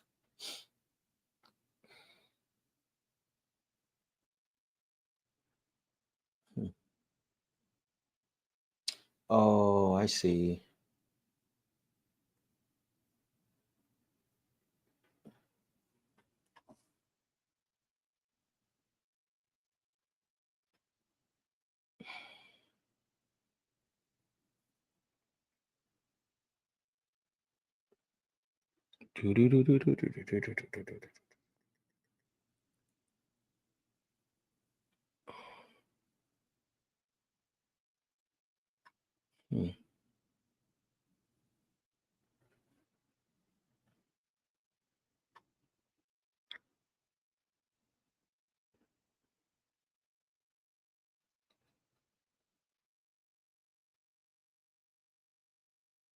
All right, let's call Big Jim. Big Jim. How's your guys' dials going out there for you guys that said you guys were dialing? Got any good conversations? First call, one conversation, right? We understand his motivation. We understand what his timeline as well. And I would say, to be honest with you, I think we got somewhat of his asking price. We didn't get like he has a range, right? But that was really good for our first call. Thanks for being a lead. What in the world? That's crazy.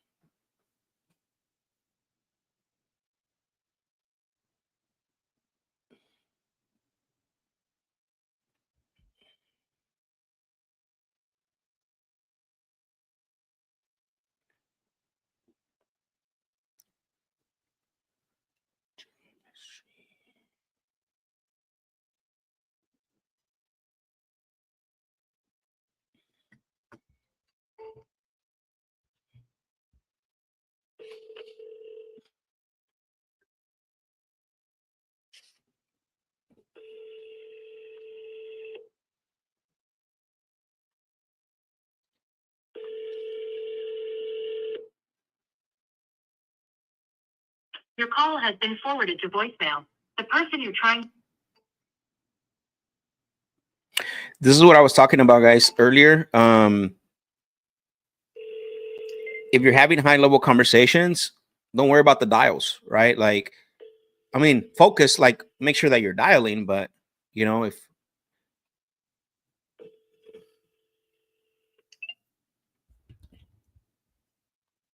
Your call has been forwarded to voicemail.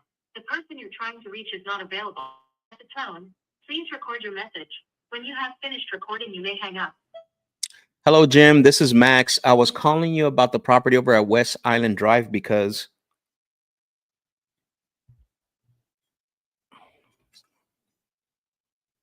Let me call real quick.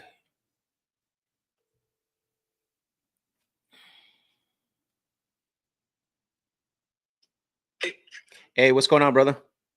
What's up? Not much. Hey, I'm making these calls I'm getting some sellers to call me back, but for some reason it's not ringing on it's not like ringing on my phone.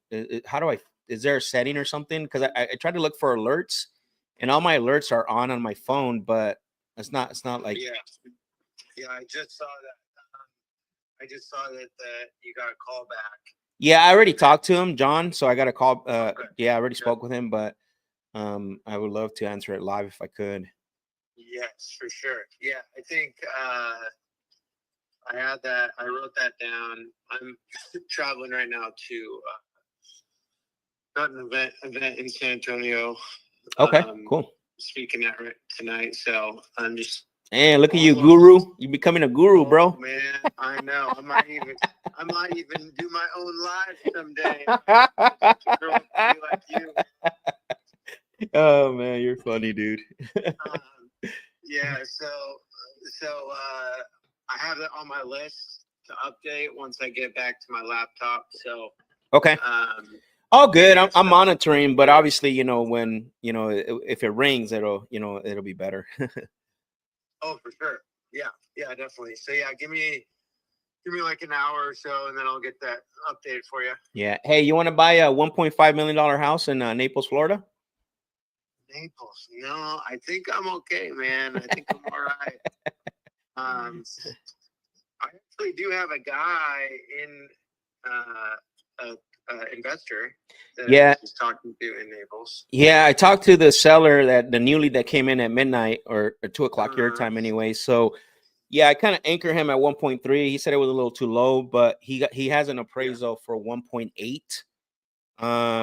Yeah, it's a nice property, dude, but I got to do a little bit more homework just to make sure, and I think he tried not to give me his number, but from when I boxed him in, he doesn't want that. He doesn't want the appraisal number. And then, he definitely doesn't want the 1.3, but he kind of hint at 1.5. So it might be too high, but I got to see really what it's worth, and then I'll let you know. And if you have that buyer, maybe something can happen. You know what I mean? Yeah. I just got a guy in Naples. I think he just signed up for leads with me. Yeah. Yesterday. So. Yeah, I don't have it locked up yet, but as soon as I get something in agreement with him, I got to call him back today at 2 o'clock my time. So. Okay. All right, brother. Thank you. Sweet. All right, man. Later. Bye.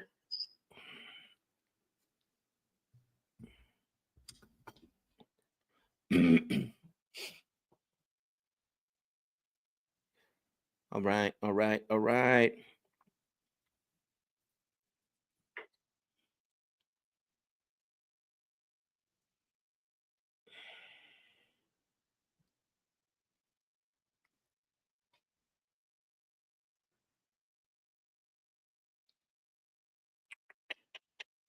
Who's next?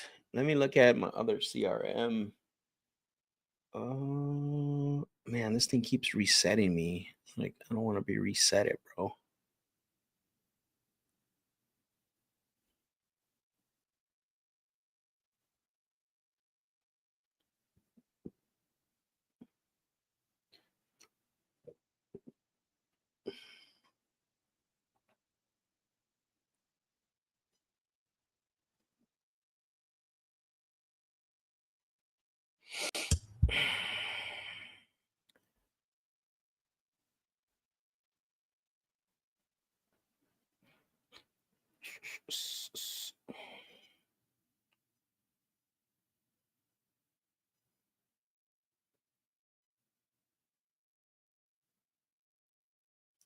Terry. Oops.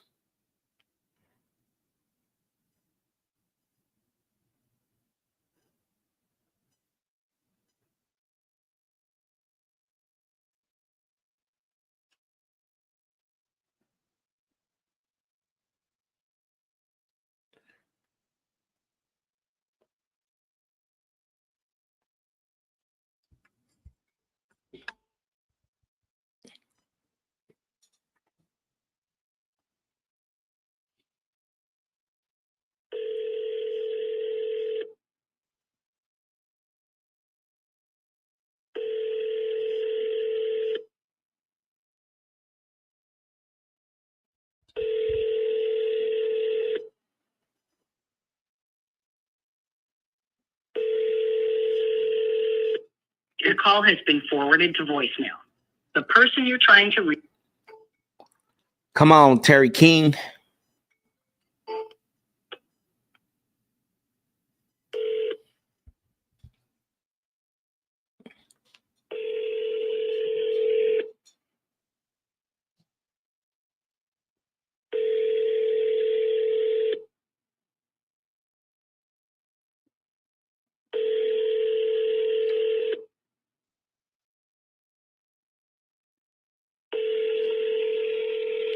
Your call has been forwarded to voicemail.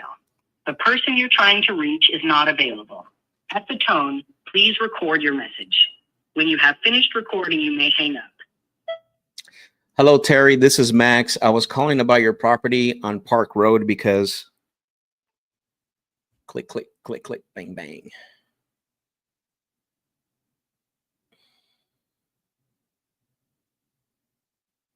Ooh, ooh, ooh. All right, here we go. Let's roll. Roll, roll, roll. Roll your boat gently down the stream. You gotta talk to yourself, bro. You gotta pump yourself up. Call failed. Come on. Oh, that's why. Because it's all fives. It's like the movies. 555 555 790. Again, like the movies. Bobby. Let's talk to Bobby. Bobby, what's going on?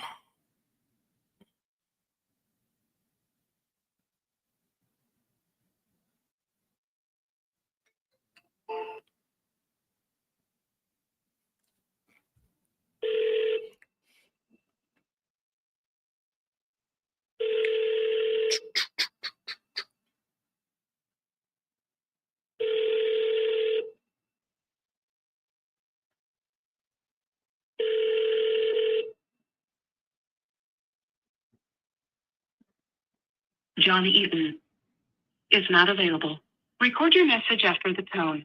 When John Eaton says Bobby. Oh, what is this? Dang, 555 numbers. No, it's like the movies, bro. That's the number they give out, right? 555 555 1097.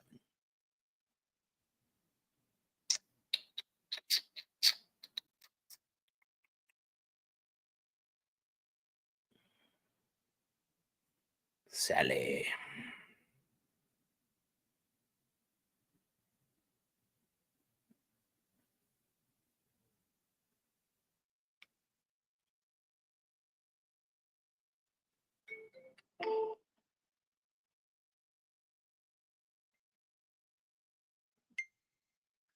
Fax machine. Come on, Sally.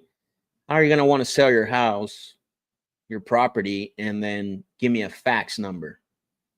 Come on, man.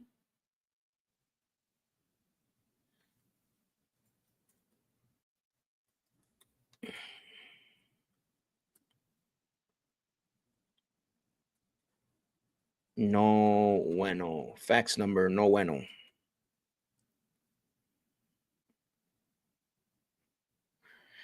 People, bro. Like, I want to sell my property, but here's my fax number. So figure it out. What are you talking about?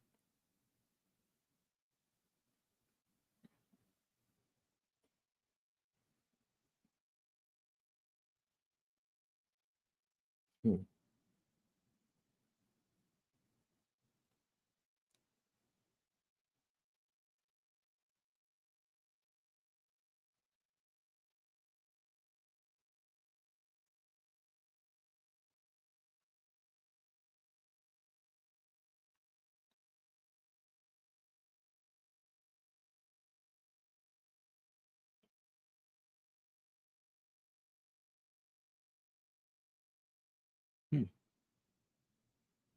Phoenix.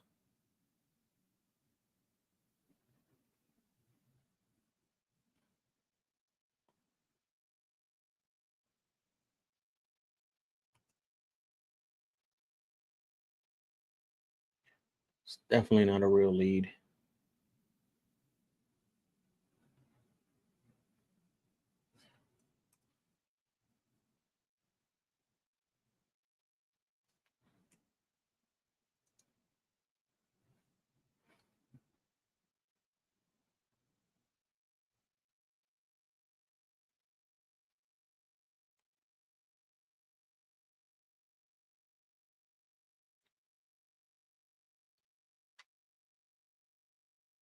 Maybe Mesa. Hmm.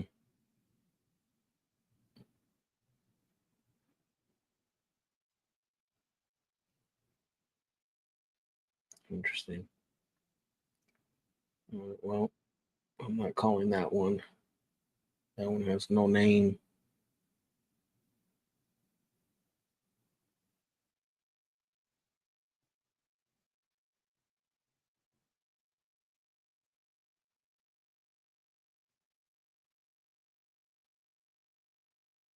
What in the world?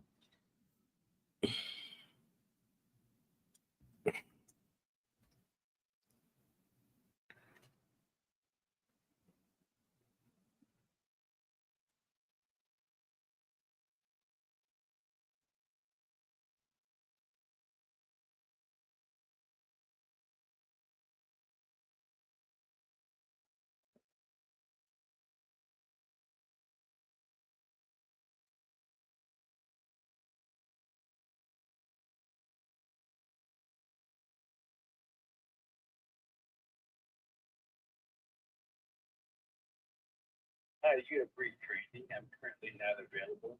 Please leave a detailed message and I will return your call back. Nada. Nada de nada. Let's see.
Hello? Hi, I'm trying to reach Silas.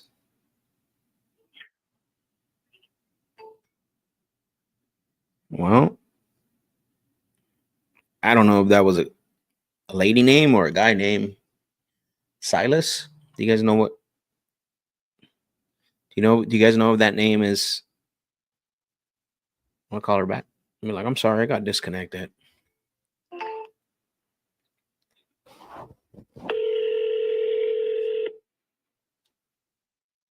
Your call has been forwarded to voicemail.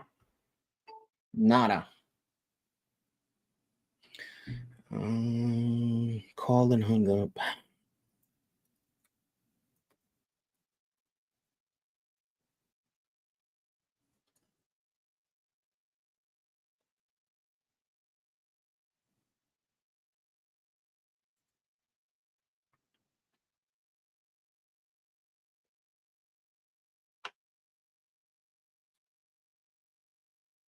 No more coffee. Dang.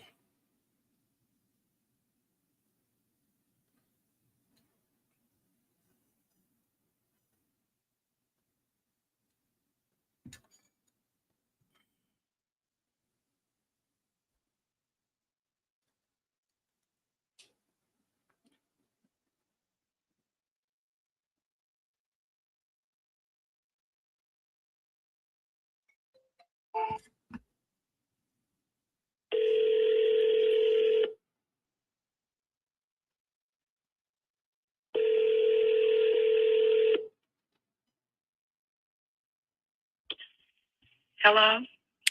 Hi, I'm trying to reach Kenneth. Who's calling? My name is Max. Is this his wife? No. Okay, do I have the wrong number? What do you need? I said I was trying to reach Kenneth. I'm sorry. Did you hear me? See what you needed. Oh, well, I mean, if you don't have a relationship, I asked if you were his wife, and you said this is the wrong number. So is Kenneth available or not? No. All right, take care. Bye. Man, Inspector Gadget, bro. Like, just say yes or no. Like, people are nosy. Like, I asked you what you needed. Like, are you related to Kenneth?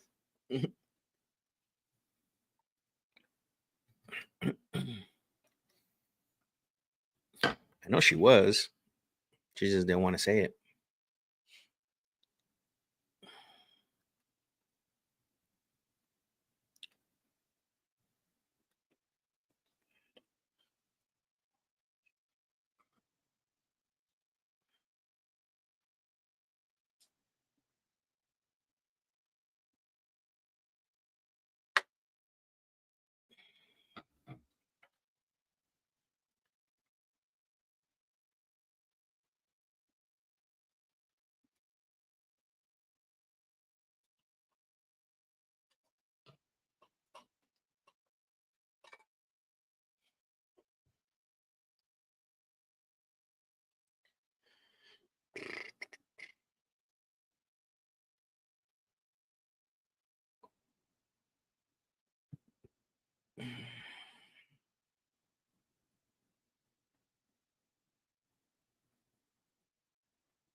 Well, it's Mike. Hello, Michael. It's Max. I'm calling you because you had spoken to one of my team members about your property over at Eastbury Drive. Said you're selling that one? I don't think I did talk to anybody about selling it. Okay, got it. I do have the information. So it's one of our lead partners. They usually provide information when somebody says they want to sell. So you didn't speak to anyone about selling? Nope. Okay, got it. So, but you do own that property though, right? Eastbury Drive? Yep. Got it. Okay. And do you have any other properties you would consider selling? I have other properties, but no, they're not for sale. Got it. All right. Sounds good, Michael. Appreciate it. Thank you. Come on, Mike. Mike.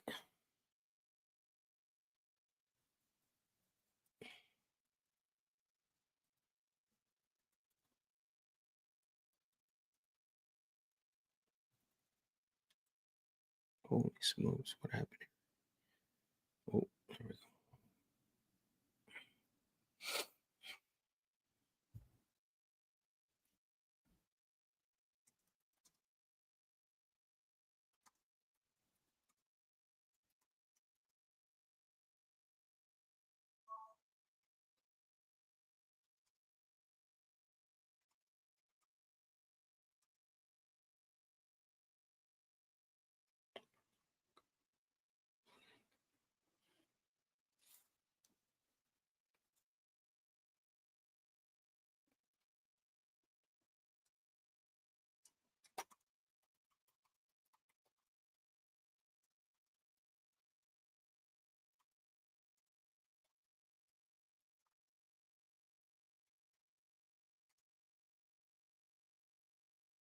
So one thing, guys, for those of you that are still watching with me, and gals, the quality of the call, right? So those 5 calls that I've called back to back right now, those are cold calls. Those are cold calls that are coming in from Egypt, right?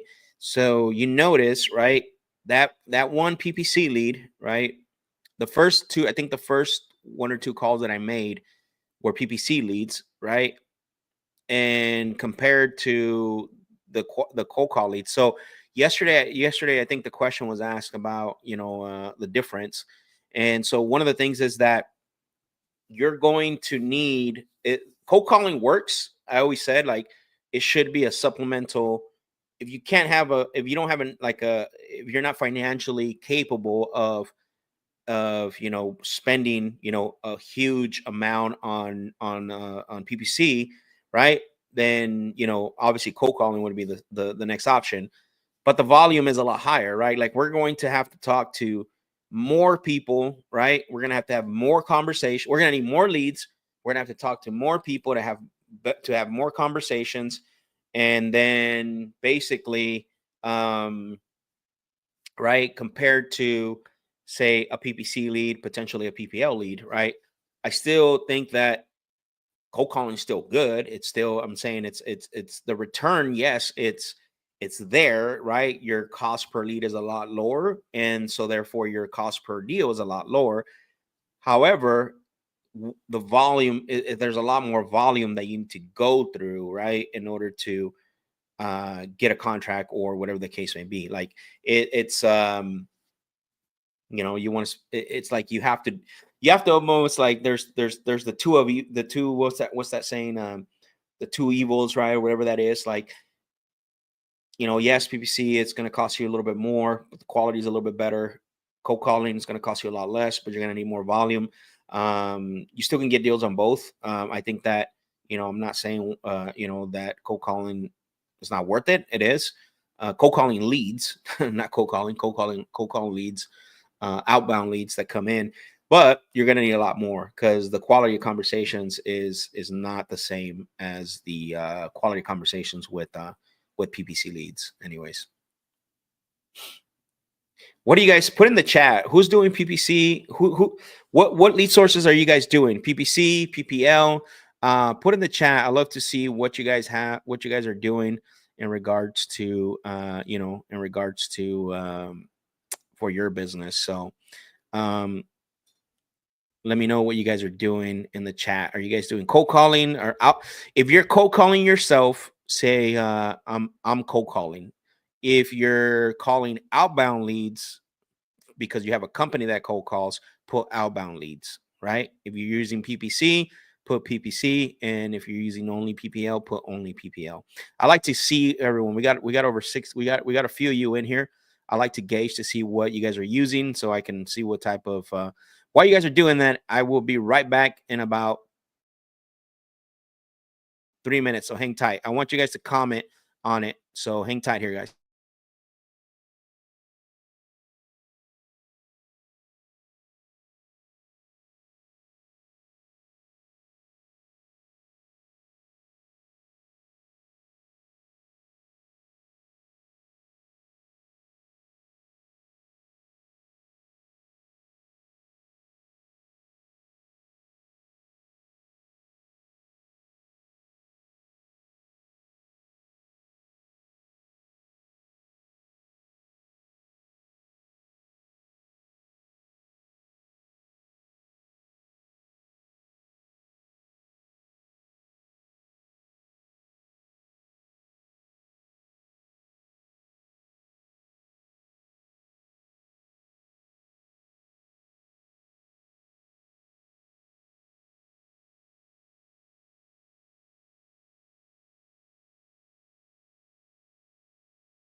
All right, what's the verdict? What do we got? So Sam Lamb says PPL. Nice. Jose said he's cold calling or cold calling leads. Ian, PPL. Anthony, PPL. Let's see. Jorge says, I'm going to start cold calling again soon. I haven't been calling because of my financial situation at the moment, but starting again soon, brother. Nice. Perfect, bro. Let's go. I mean, that's the thing, right? You got to do whatever it takes. At the end of the day, you know, you got to make sure that you are doing what you need to do so you can, you know, obviously do it. And then Jose said he's calling expired, FISBOs, and absentee. So, all right. So PPL, a few of you are more. That's great. I like PPL. I think, you know, again, it is a form of PPC. So, you know, it's a lead that's generating, you know, through it's a lead that's generated through a campaign. Angel said cold calling. So, okay, perfect. So we have a mix, right? But mostly you're using PPL, which is good.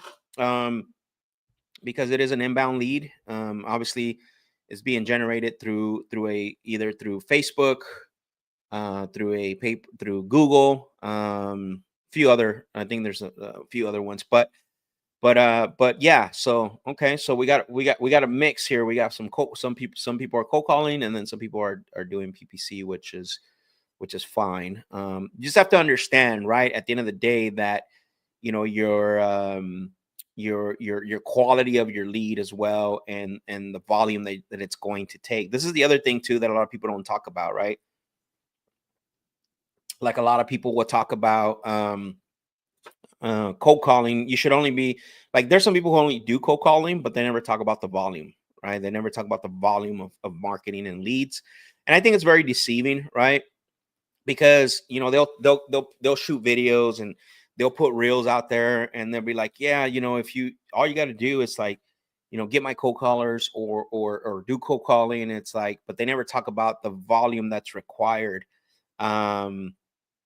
for cold calling. Like the volume's pretty high, right? And I talked about this yesterday for those of you guys that weren't on. Like it's probably on with PPC and maybe PPL. PPL is a little different than PPC because PPC, you run your own campaign. It's an exclusive lead to you. PPL is supposed to be exclusive, but you have to be careful because some of those companies, like, they will resell the lead a few times. I'm just calling it like it is. I'm not trying to throw anyone on the bus, but that's really the facts and the reality of it, right?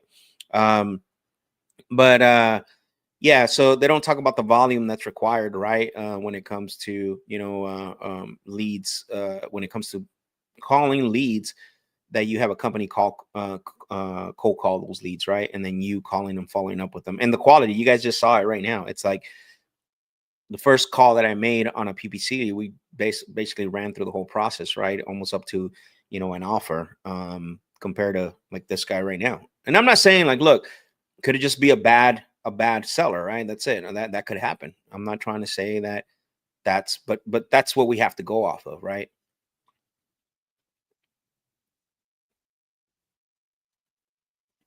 All right, let's see. Who do we got next?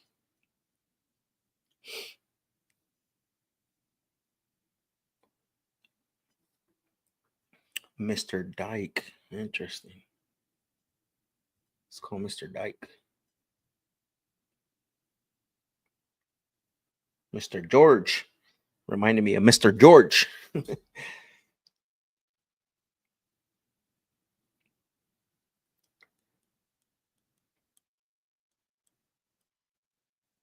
Nathan.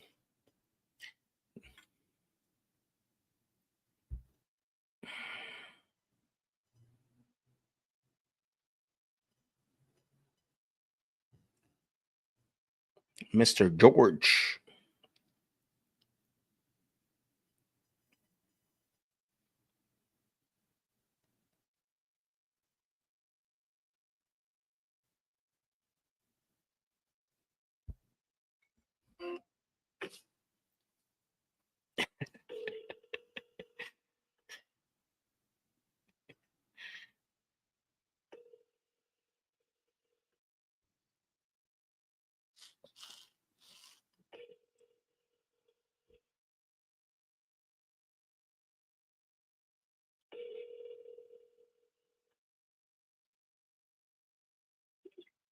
You've reached Nathan Adams. Leave me your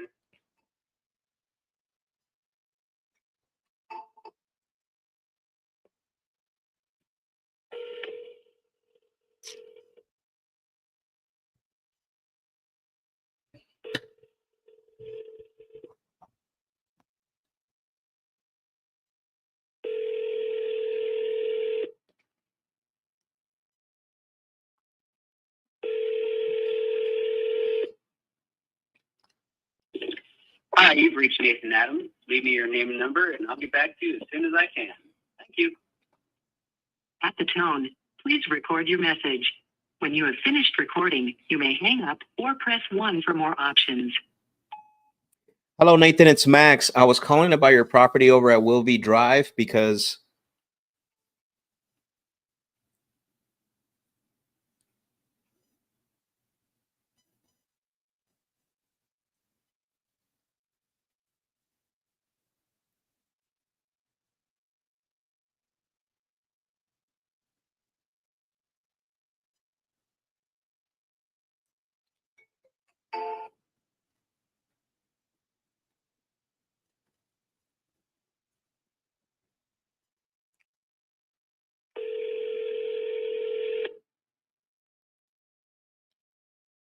Hello? hello, Jimmy. Yeah. Hey, Jimmy, this is Max. I was calling you because you had spoken to one of my team members about your property over on Sipes Avenue. Yeah. Yeah, it looks like you're considering selling that one. Wanted to follow through, ask you a few questions, see if we can qualify that property for an offer. Yeah. Well, I've got a contract on it. I hope it's going to close. It may not close. What you got in mind if it don't close? You got a contract on it? When'd you get a contract on it? About a week ago. A week ago. Okay, got it. And then when did you say you close on that? Well, he gonna buy the property from me for $30,000, but he's gonna buy another piece of property. So I give him a little bargain. But I'm asking 35 for it by itself. And you're asking 35 for it? Yeah. Okay. Is that the one on sorry, I'm a little confused. So Sipes Avenue, that's already sold. You have another one you would like to sell? I got a package deal on 2 of my properties, okay? Mm-hmm. And it's supposed to close for both of them.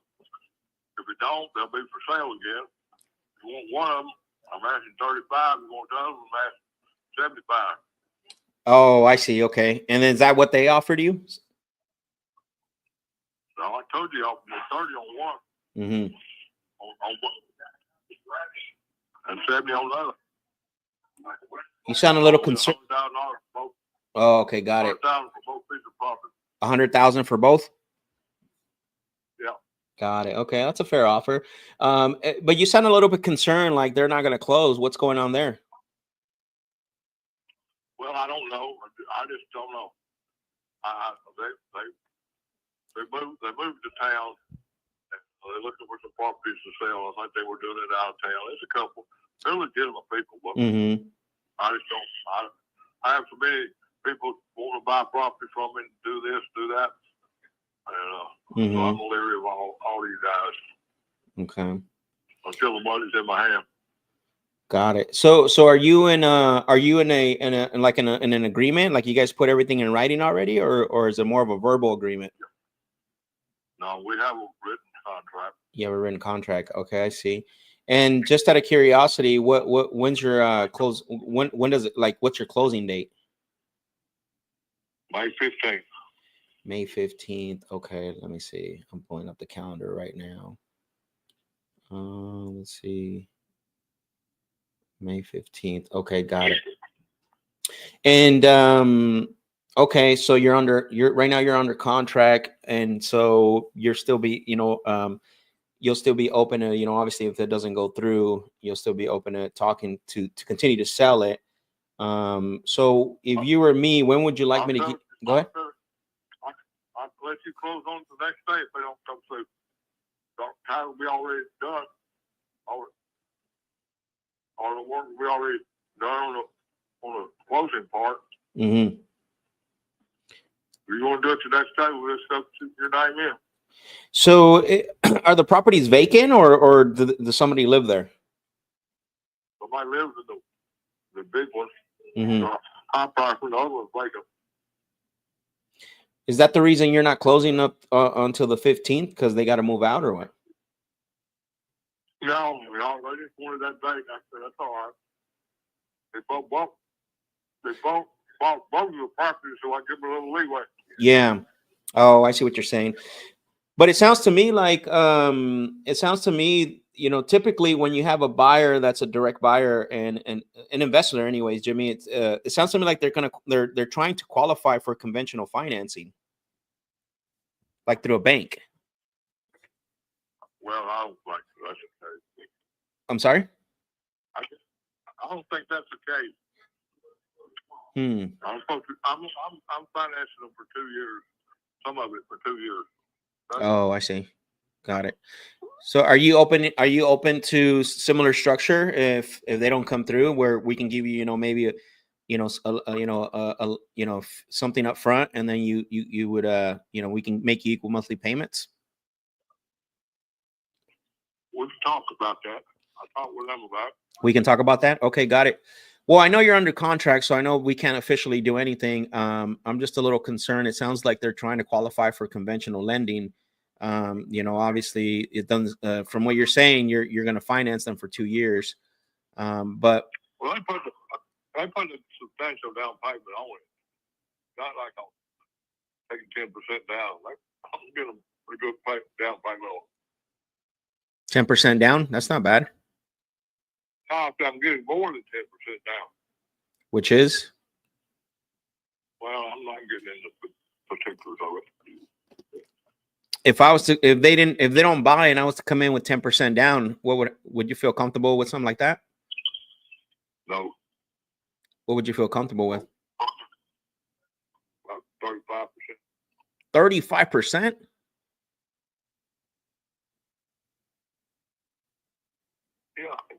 Yeah.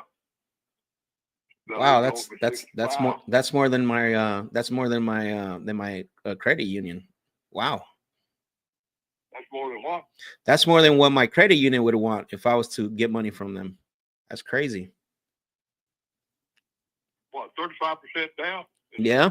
Versus cash? Yeah, I mean, my credit union would probably want 15% down, maybe 10. Well, I'm not going to finance it over 2 years, okay? Yeah, I get it. Well, I mean, it would probably make more sense if we were to come in with one lump sum and then we just negotiate a good offer for you. So, because definitely 35% would be too high. Well, you got 2 years to pay the rest. Monthly in. No, I wouldn't need it. I just come in and give you a one lump sum, right? Like I'm not looking for financing, especially if you want 35% down. Would you be open to a one lump sum? Yeah. Sure. Okay, cool. Well, let me do this. I wanna, if you were me calling you back about this, because obviously we really can't do anything. When would you put that on the calendar for me to call you back?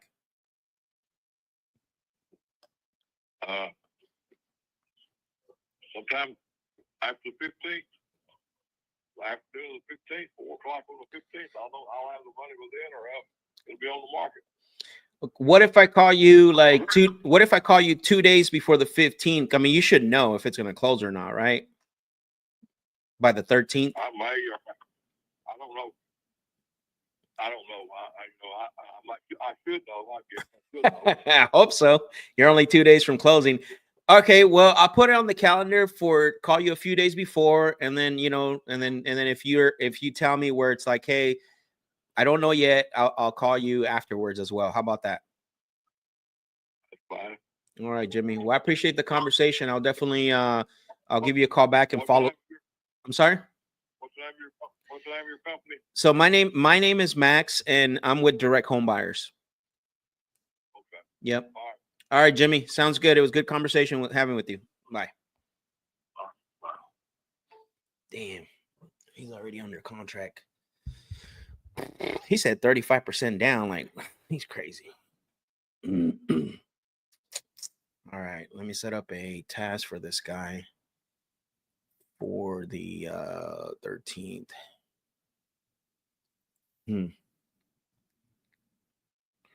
Why is this not working? Okay, here we go. Task. Follow through. Would you guys put 35% down?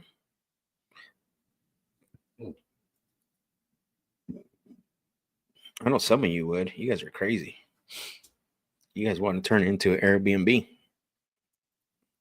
Good luck.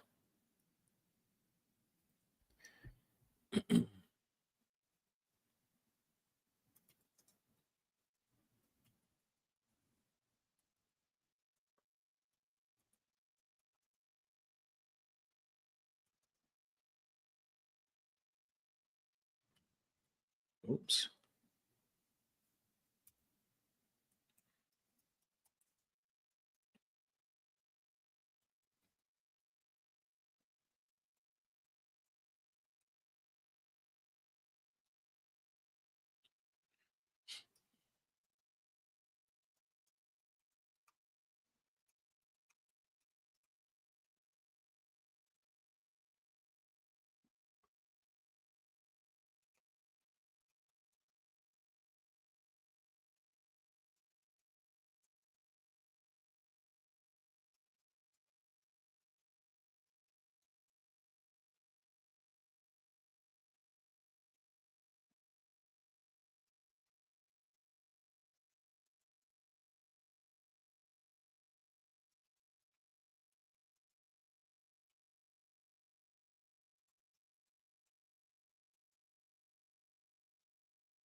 So I'm going to tell you guys something right now. So let me go ahead and finish up setting this task up really quick.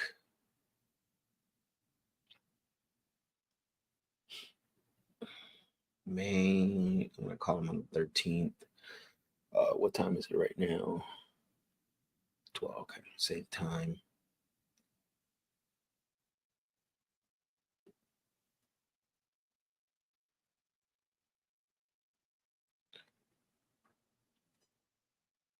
Boom.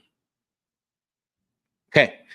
So if you guys notice, I'm starting to build the pipeline for May, right? I got 3. I already got 3. Now, what I'm gonna do though is for this guy here, because can a deal be canceled before then? Yeah, absolutely. What I want to do is I'm gonna have the lead manager give this guy a call in about 2 weeks, right? Just to make sure that if any just to make sure that if anything change, we're on top of it. So definitely not going to give him 35% down. I'll tell you that right now. On 100,000 purchase price, like, he's crazy. I wouldn't do that on any deal, and seller finance it for two years. No way. No way, Jose.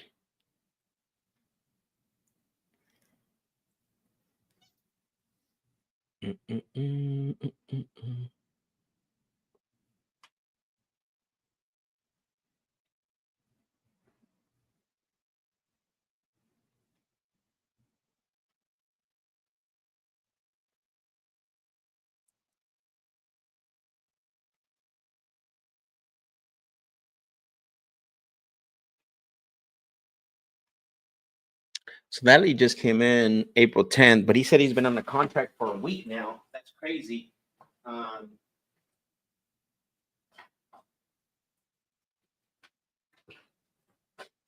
He's been under contract for a week, which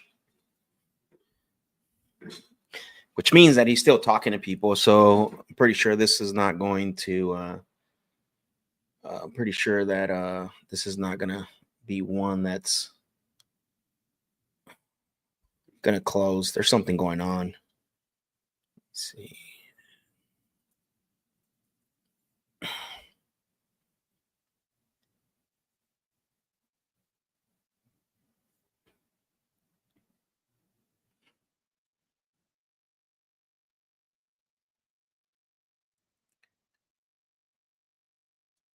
I'm gonna tag Diana so she can keep an eye on this one.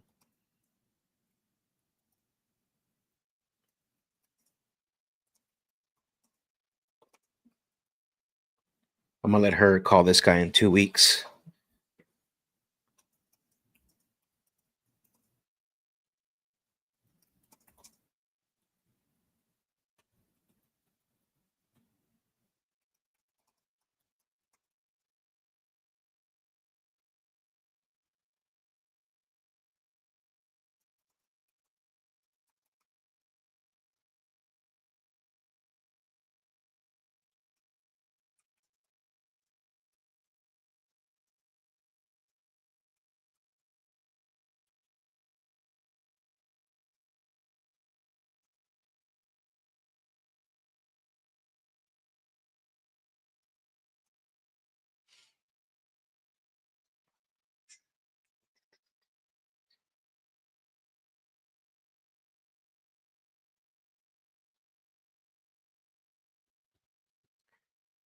All right. How's your day? How's your guys' day? For those of you guys that are making dials, how's your day? What's your connection rate? Drop in the chat. Like, how many conversations? What's the dials that you guys gotten so far?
You have reached the Garrett residence. Please leave your name.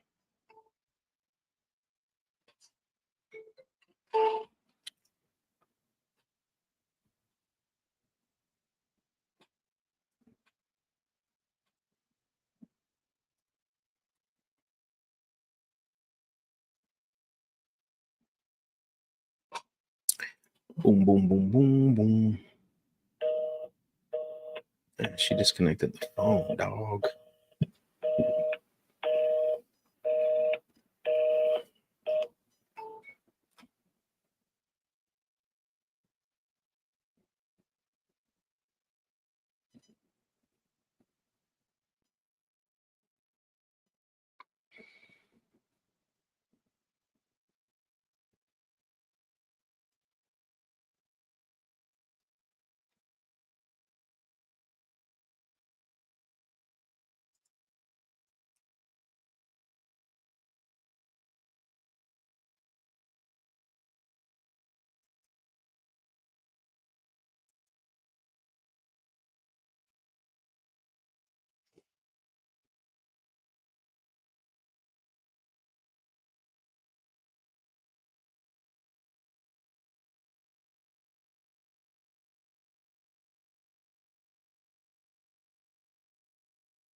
This is Don.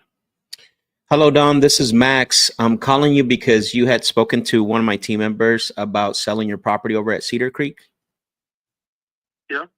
Okay, perfect. I got the information. I just want to follow through and ask you a few questions to see if I can qualify the property for an offer. Is that fair?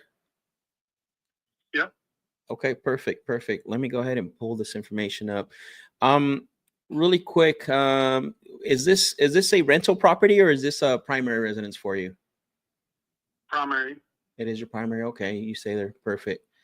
And then I know I have some information online in regards to the property.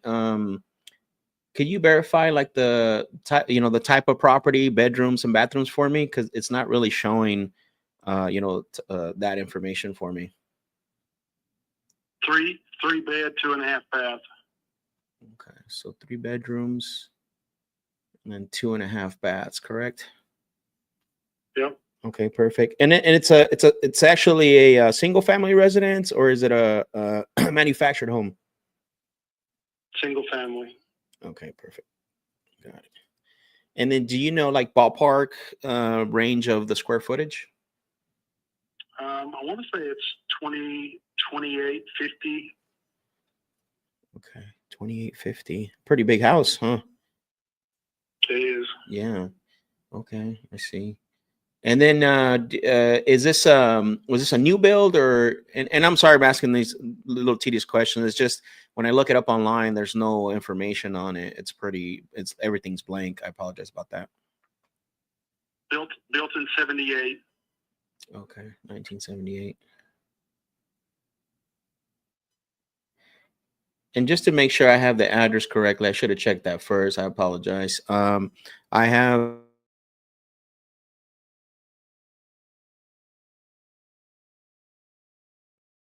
that makes more sense. Okay, got it. Okay, and then you know, I know one of the things I like to ask before continue the call, when you decide to sell this, not necessarily to us, but someone you trust, is there anyone else that's kind of an input in helping you make the decision to sell? My wife. Your wife? Okay, got it. Perfect. And totally, that's fair. I only asked that because I just want to make sure that everyone that's going to be involved is, if I need to answer any other questions, I always like to do that at some point, right? Just want to make sure I get to know if anyone else is going to be involved. And then just out of curiosity, ballpark, how long have you owned the property?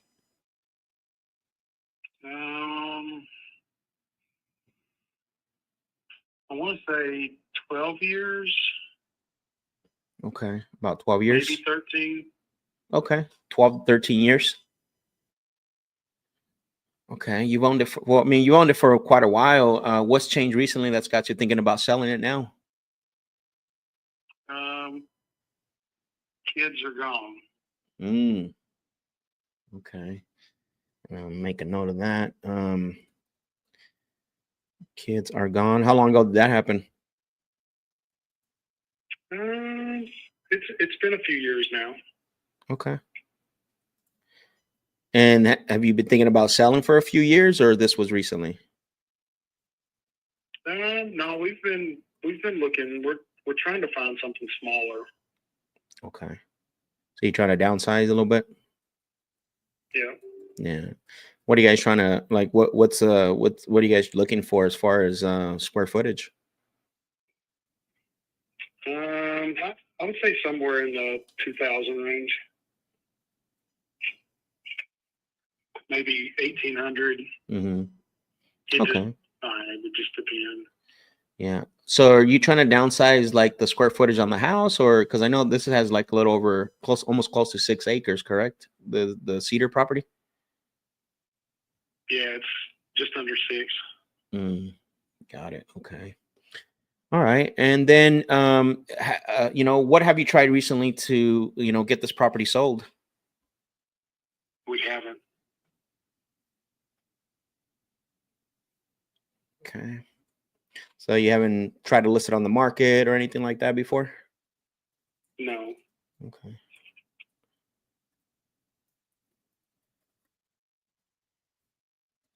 Was this something that just started to come up now, or how long have you, thinking about selling?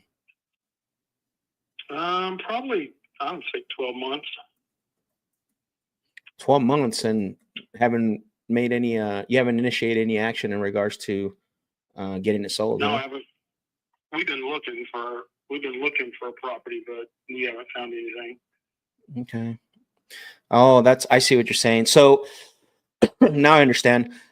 Is that something that needs to happen? Like you're going to have to identify, where as far as your next steps before you are able to get this one sold? I think it would just speed up the process. Yeah, of course. I mean, you got to have some type of, security, right? Because if you sell this, then you might have to rent. Are you opposed to that at all? Yeah, I don't know. Dude, I'm up on a meeting. You're what? I'm sorry.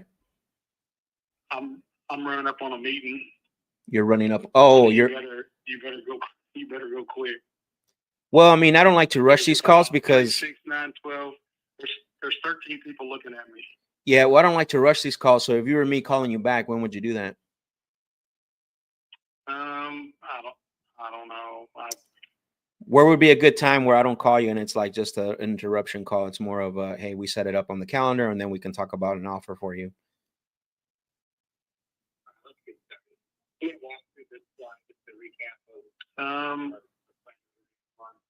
Probably Slide 4 with tomorrow. sweet with Cheryl Alex. Probably tomorrow afternoon. Okay. Do you think like maybe around the same time or a little later? Probably same time. Okay. So I'll put on my calendar to give you a call tomorrow around the same time, and then we can discuss an offer for the property. Okay. Okay. All right. Thank you. Take. Bye. Bye.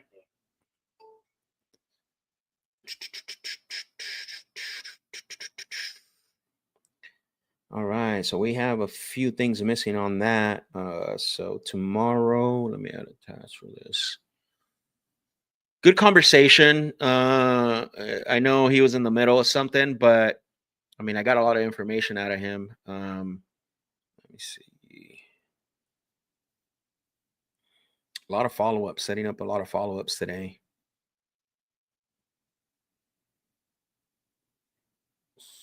So Friday, time is he? Time zone is he? Tennessee. Okay. So tomorrow I'll call him at 1. So I'll set up a call back tomorrow.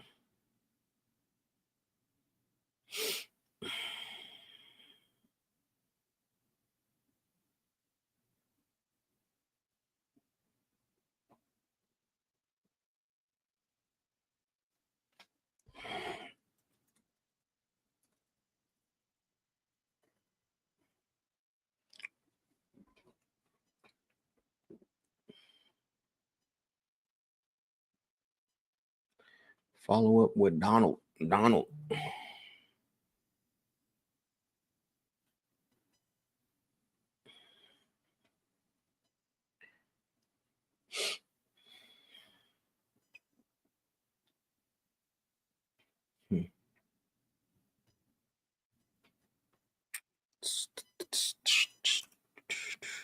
Tomorrow.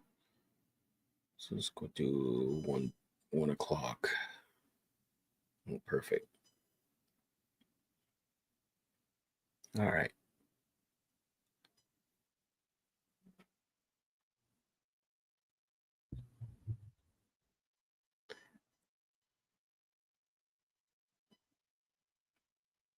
Guys, remember, don't let people rush you, right? Like just because they have a property for sale, like, you know, you should always let them know that there's a process. Like, I'm not going to rush this call just because you're getting into a meeting, right?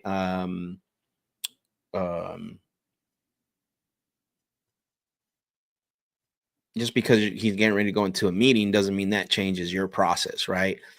At the end of the day, it doesn't matter. You know, you still have to know what you're getting into in order for you to provide a good solution for them. Like, you have to know what you're getting into, right? There's no other way around it. You know, and so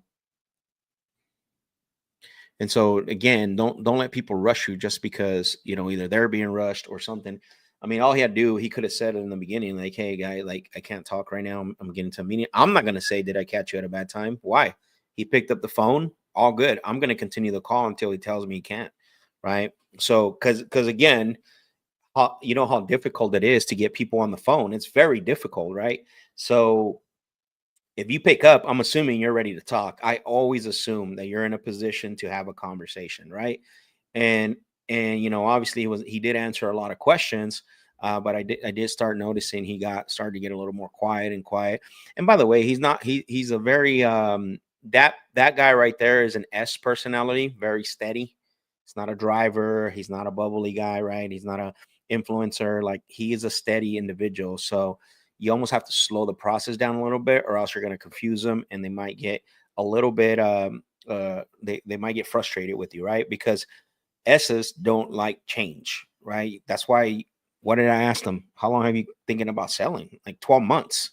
Like, come on, guy. Like, right? It's a lot. A steady personality takes a lot to make a decision, right? Now they'll make a decision if you make them feel comfortable about it, if you acknowledge their concerns and you address everything that's again, right? Like, but still, at the end of the day, the whole point of this conversation is that you know, don't let anyone change your approach just because they're trying to rush you, right? Like, Don't ever do that. And so, and it's good to know personality types too, man, because that'll help you in order to understand. Like, I didn't talk, you notice how I didn't talk to this guy like I did the first guy that we had a conversation with, right? Because the other guy was a driver. That guy was a driver, straight up driver influencer. Maybe he was a straight up driver, right? Business guy, entrepreneur.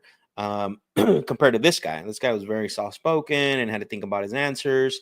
He's been thinking about selling for the last 12 months. Called them out on it, like why so long? So now we found out that they're being, they need to be able to have another property, right? Another property in order to, in order to sell this one, right? So in order for him to sell this one, he's got to have that's a steady personality. They got to have everything in order. And so that's why I asked the question. So to me, it sounds like you need to figure out your next opportunity or your next place that you're going to move to in order to sell this property. Or are you okay renting if we were to come in and buy the, and and for you to sell this property, right? So he's like, I don't know. Again, change is steady personalities don't like change, right? It takes a long time and to make decisions and all this stuff. So it helps to understand who you're talking to, right? It helps to understand personality types in order for you to really create a conversation based around that, so that we have a good success. But we'll call him tomorrow and see what happens.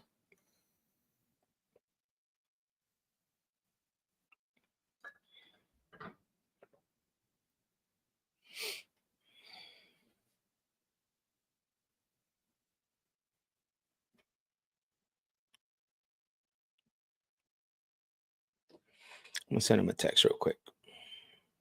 That makes sense to everyone, what I just explained right now? Whoa. Whoa, whoa, whoa. I froze. The heck just happened?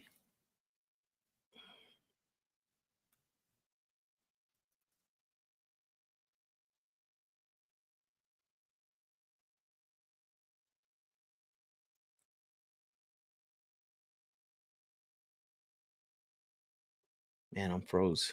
Oh, there we go.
Jorge said that was a big property, 6 acres. Yeah, it is. Tennessee too. Yes, very much. Cool. Perfect.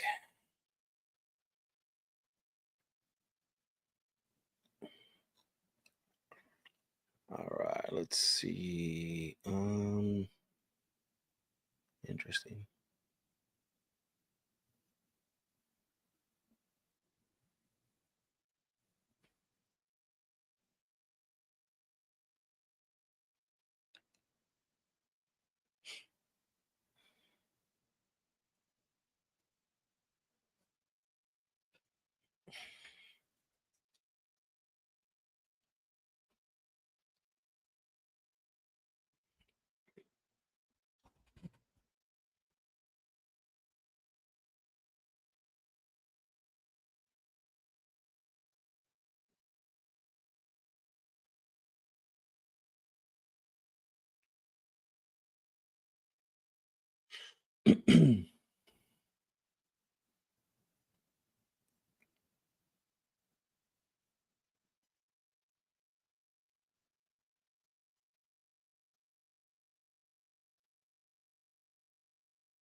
Your call has been forwarded to voicemail. The person you're trying to reach is not available.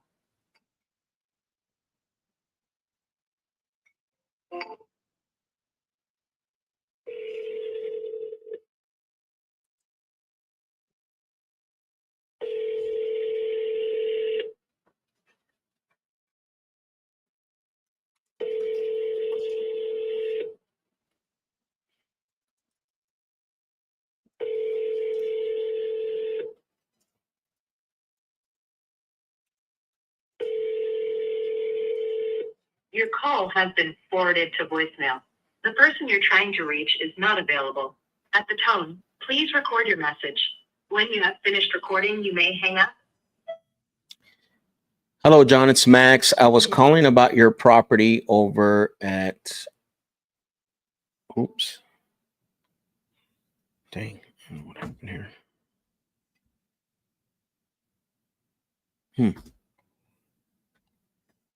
That was weird.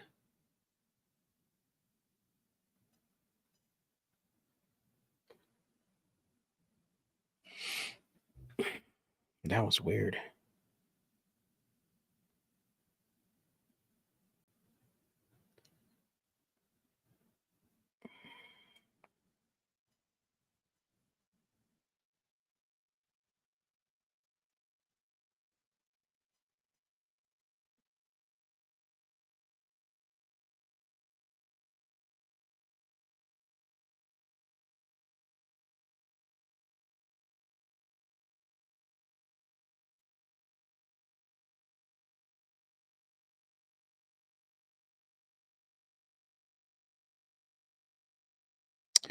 All right. Let's see. Let's go. Who's next?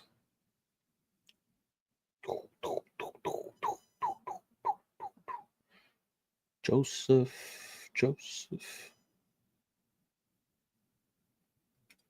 Well, we got a lot more people answering than yesterday, which is great. We're having a lot more conversations. We got pretty close on some of them, but I love the fact that we're having a little more action than normal.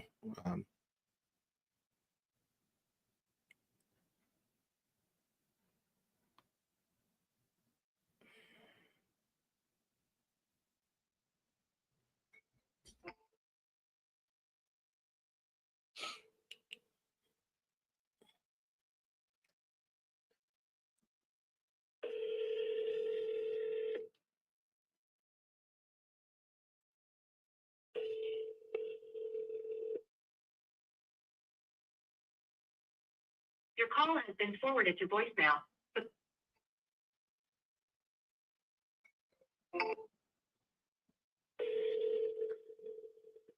Your call has been forwarded to voicemail. The person you're trying to reach is not available. At the tone, please record your message. When you have finished recording, you may hang up. Hello, Joseph. It's Max. I was calling about the property over at Briarcliff because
It's so weird. I got a lead, but where did it go?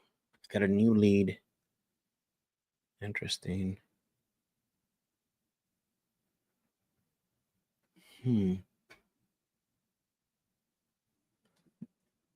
Again, we're setting up the CRM. Let's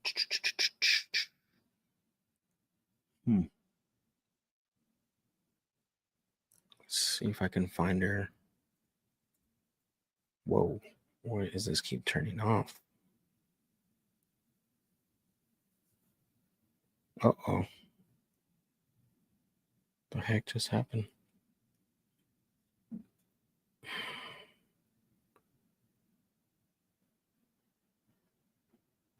Jeez. Stop it. Yeah, it's not in here. That's weird.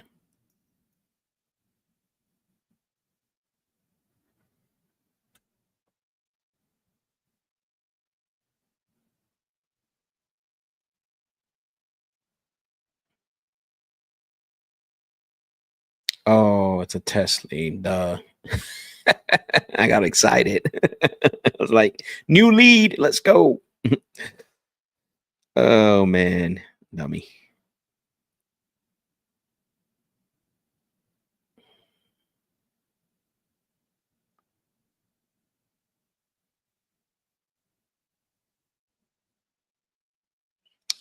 Okay. Get back to it. I got confused. Confused.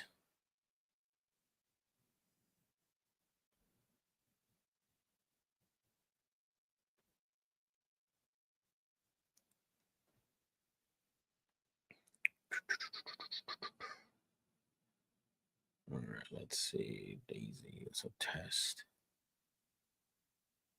Michael Morris. I thought I already called him.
Because this one I haven't called. Okay.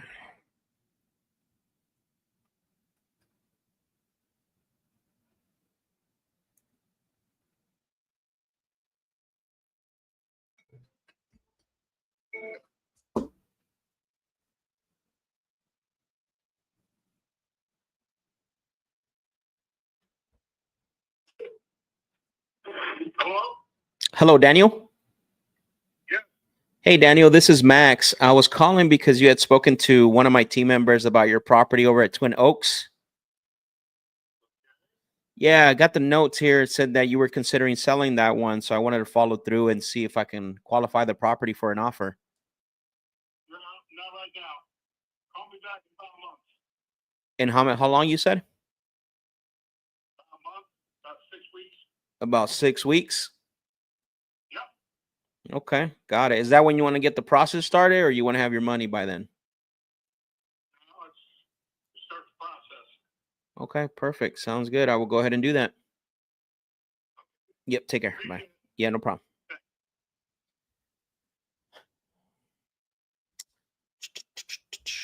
So earlier when I did that whole presentation, when we first started the call, I don't know if Dre, you still on here, bro? Dre. You see that call right there? Where would that go? Dre, if you're still on here, that where should I put that call right there? Like where should we put that one based on the other ones, right? On that lead management, what do you call it?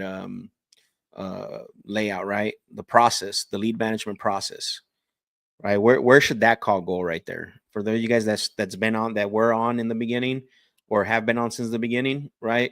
When I went through and I broke down the opportunity lead management process, and I showed you guys, right, all the actual steps and the step by steps of how you should manage your pipeline.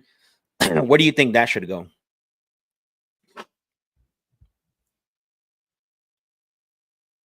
Because he didn't say he wasn't interested in selling, right? He didn't say that.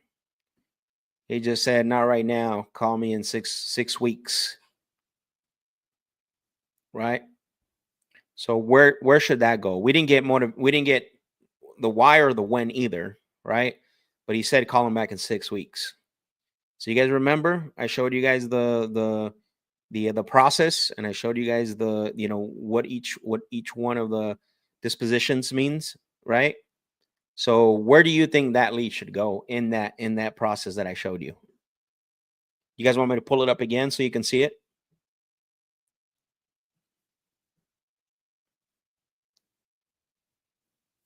Waiting for you guys, for some of you guys to answer in the chat. Where do you guys think that where do you guys think that should go? That lead right there.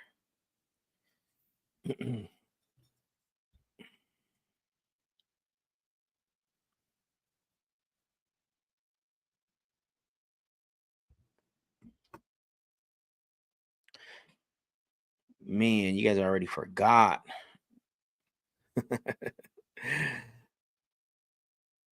Let me make a note of this before I forget, and then I'll show it to you guys. I'm gonna notate this lead. But for those of you that have been on since the beginning, where do you guys remember where this lead should go?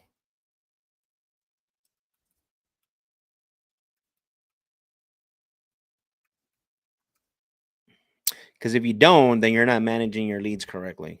I'm just telling you right now.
Jorge said nurture. Hey, Deanna. Hello, Matt. Hey, how are you? I'm good. I was watching your live earlier. Were you? Was it? Just checking out how you do it so I can get some tips. Oh, there you go. Cool. What was I okay? That was my training. Yeah, that's my training. That was your training. Nice, pretty good.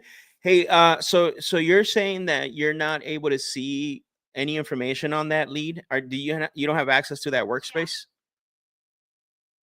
I don't think so, because I typed in the name and I thought, oh, maybe the spelling is wrong, but Mhm. it wasn't anything. Okay.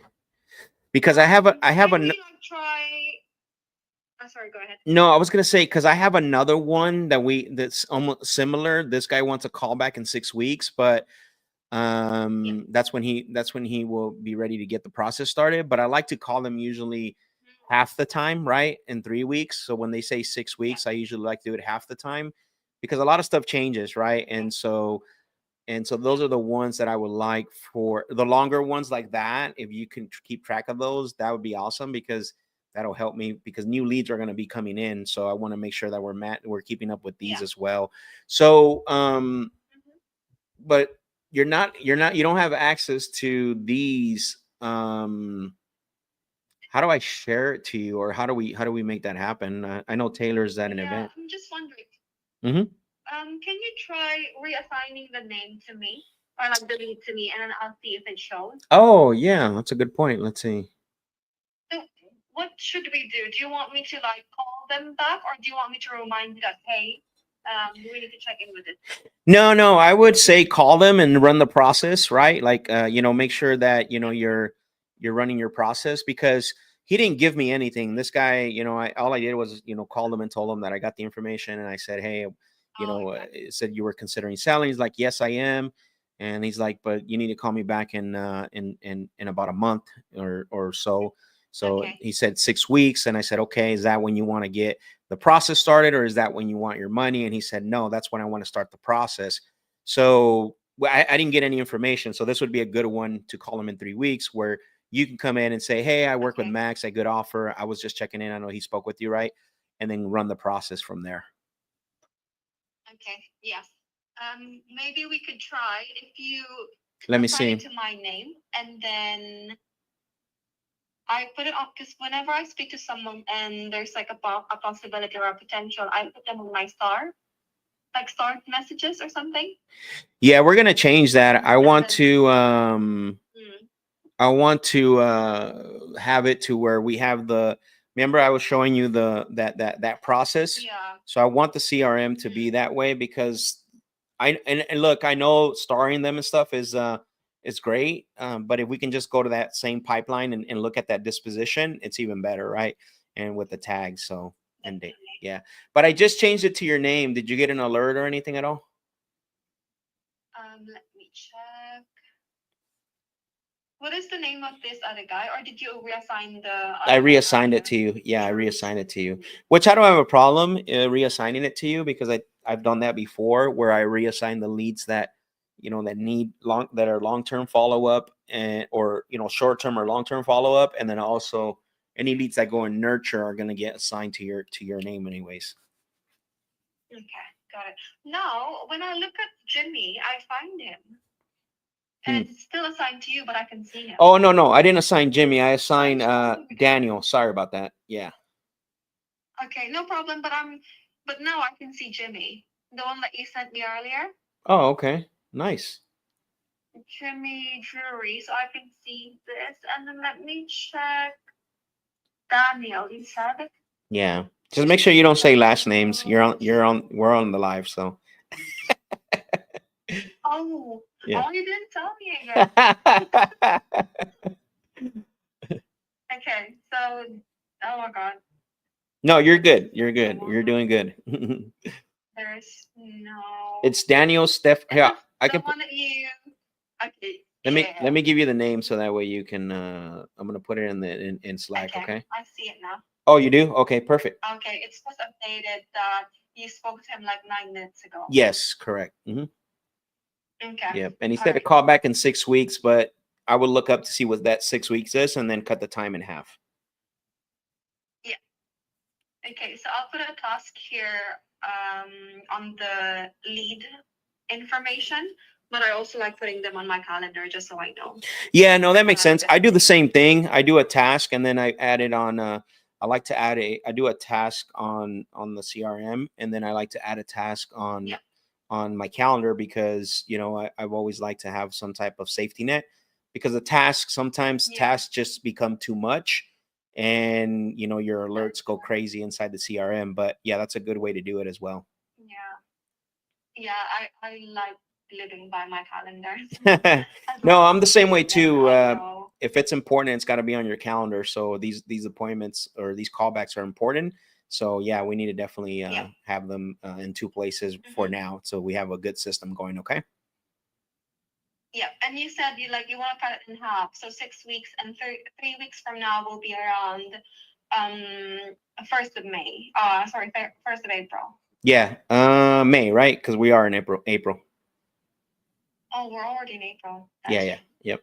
So yeah, I think the first or second week, we can call them the first or second week of May, and then just run the process, and then let's see if we can get him on board to see if he's considering selling or what's going on.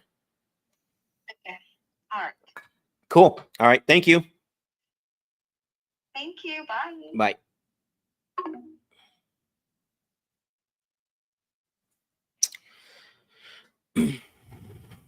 All right.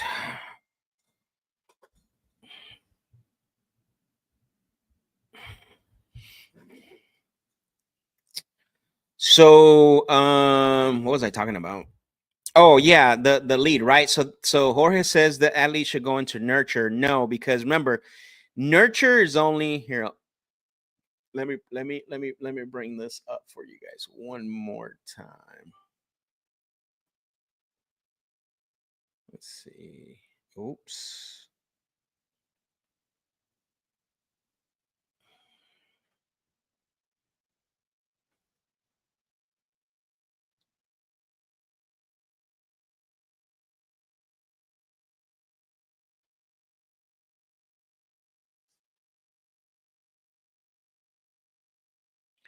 So nurture, remember nurture, Jorge? It's multiple contacts, multiple contact attempts made, no response. Still worth keeping in the system, obviously. Leaving a drip sequence, cold text or email. It says monthly, but it should be sooner than that. I gotta fix that.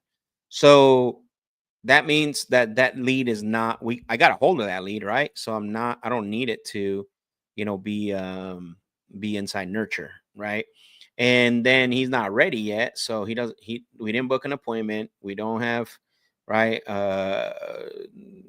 Don't need to do due diligence. There was no offer and under contract, so we only have 2 spots left right here, right? So I asked him the question. Do you wanna are you wanting to have your money in 6 weeks, or are you wanting to get the process started in 6 weeks? And he said the process, right? And so we're gonna put him in here. It's a short-term follow-up, right? Less than 90 days, only 6 weeks.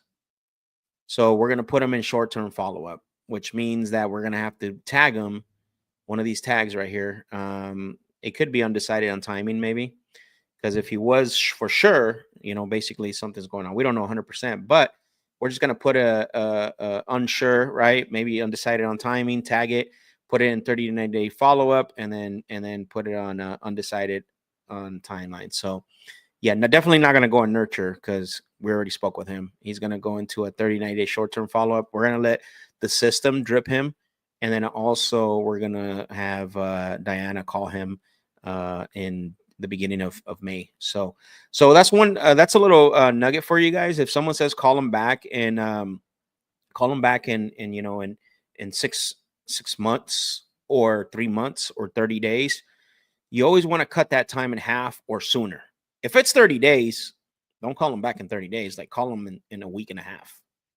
Like that's a hot lead, right? Like there is no difference from now to 30 days. When it comes to selling a property specifically, right? There is no difference from now to 30 days, right? Like,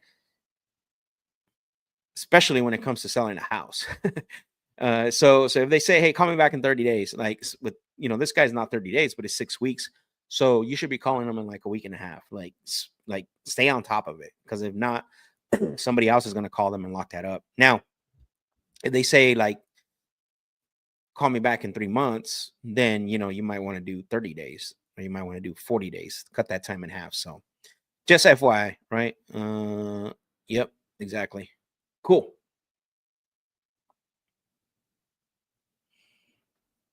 Let's see, somebody called us back. Let's see who that was.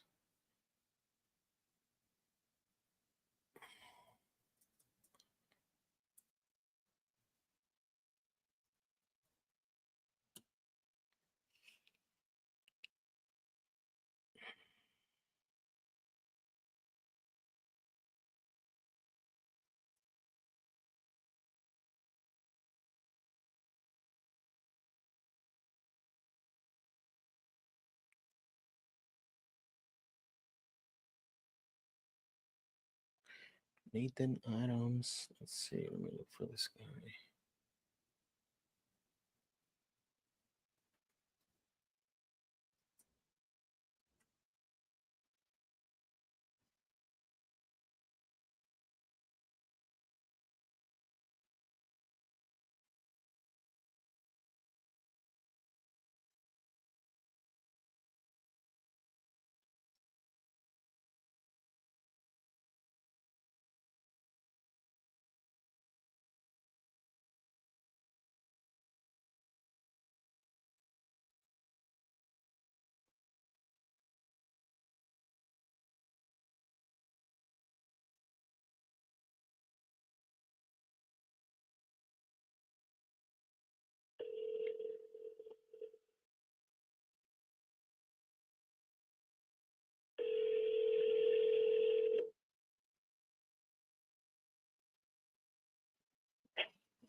Oh, Hello, Nathan.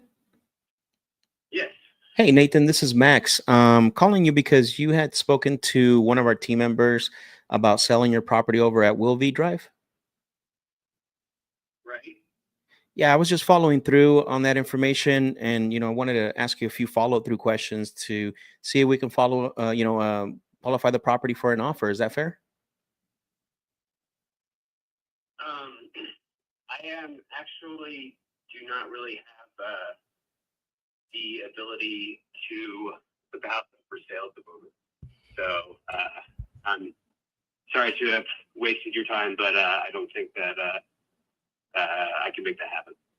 Oh, no problem. You're not wasting my time. This is what I do every day, so it's not wasting All my right. time. Usually what I do is I just follow through on information submitted. But what do you mean by that? You don't have the ability to sell the property?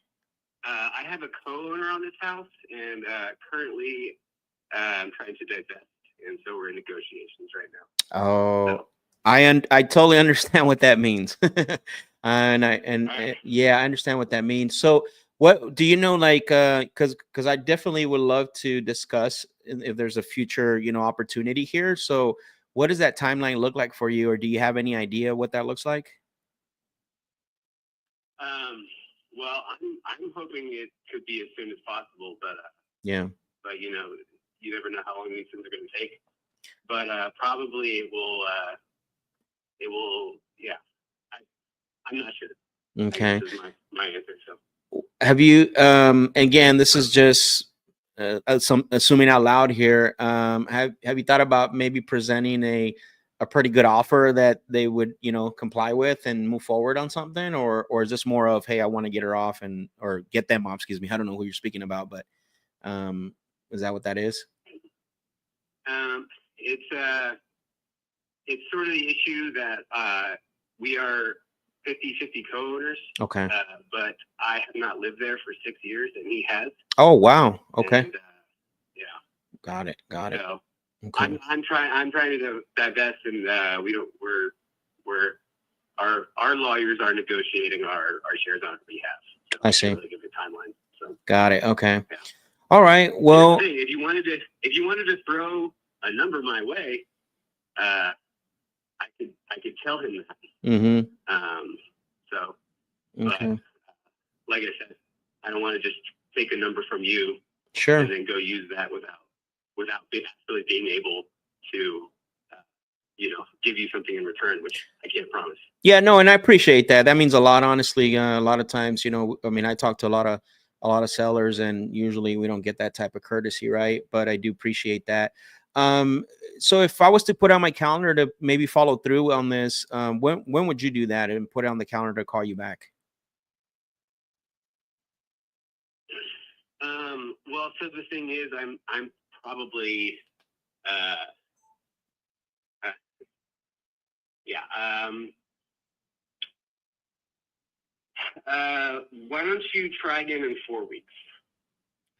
Okay, 4 weeks. Let me go ahead and make sure that I'm looking at the right thing here. I'm pulling up my calendar, so excuse me. So that would be like the second week of May, if I'm not mistaken. So what do you prefer? Like same day? So that would be same day would be like May 8th. Yeah, just sometime around then. Just check in and see Okay. what's up. And morning or afternoons work better for you? Afternoons usually. Afternoons. Okay, like maybe around the same time now? Yeah, perfect. Okay, got it. Perfect.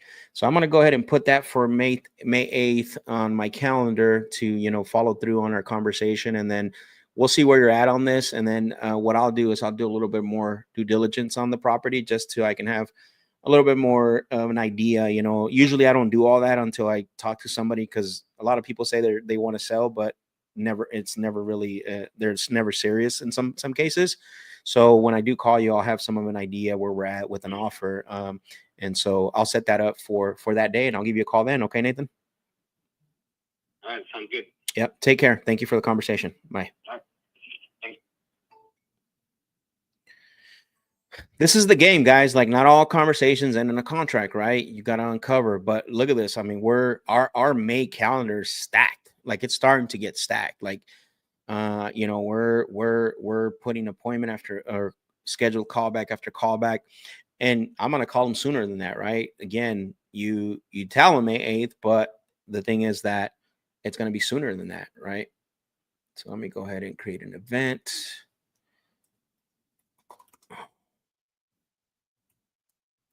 So I did look him up on PropStream. He's got a co-owner on there. I thought maybe he was getting a divorce, but it looks like the co-owner is could be, I don't know, Armin.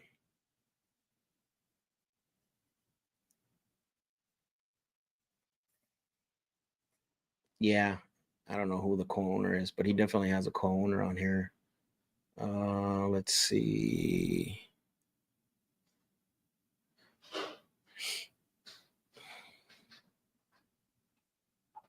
Interesting.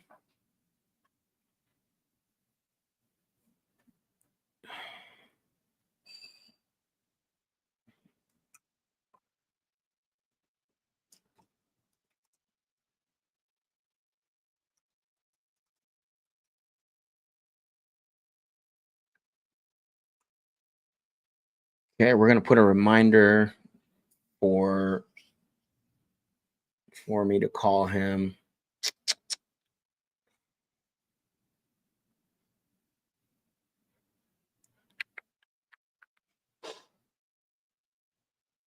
May 8th, but I want to call him earlier than that.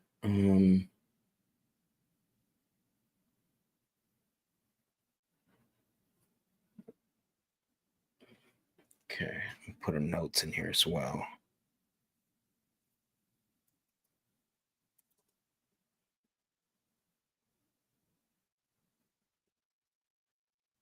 Oh, I shouldn't have done it. I should have done dang it.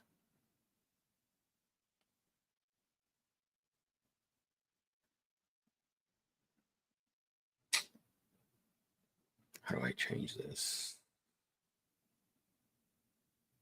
I guess I can't.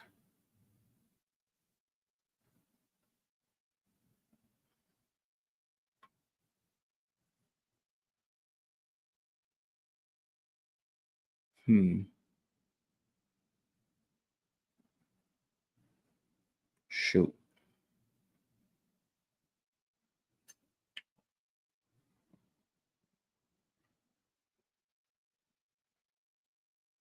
Well,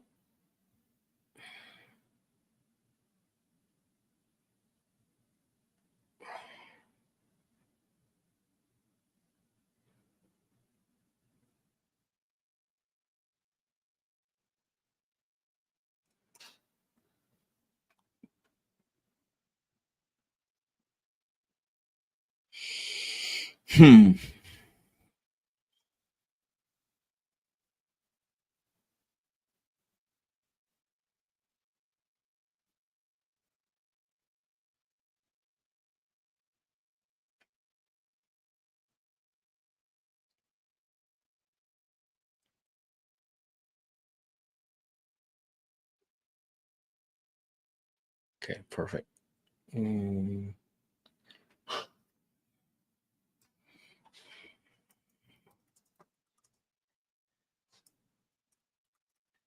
Spoken nickname is in the process.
No activity for this contact. What?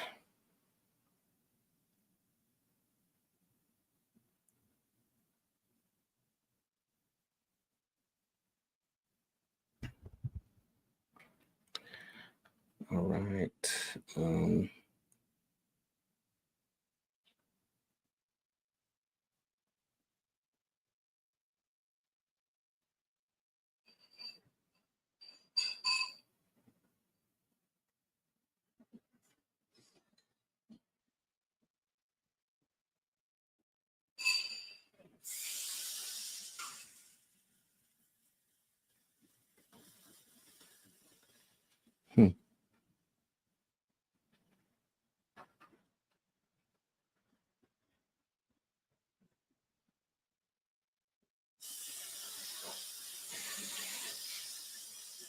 It's weird.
Boom, boom, boom, boom, boom, boom, boom, boom.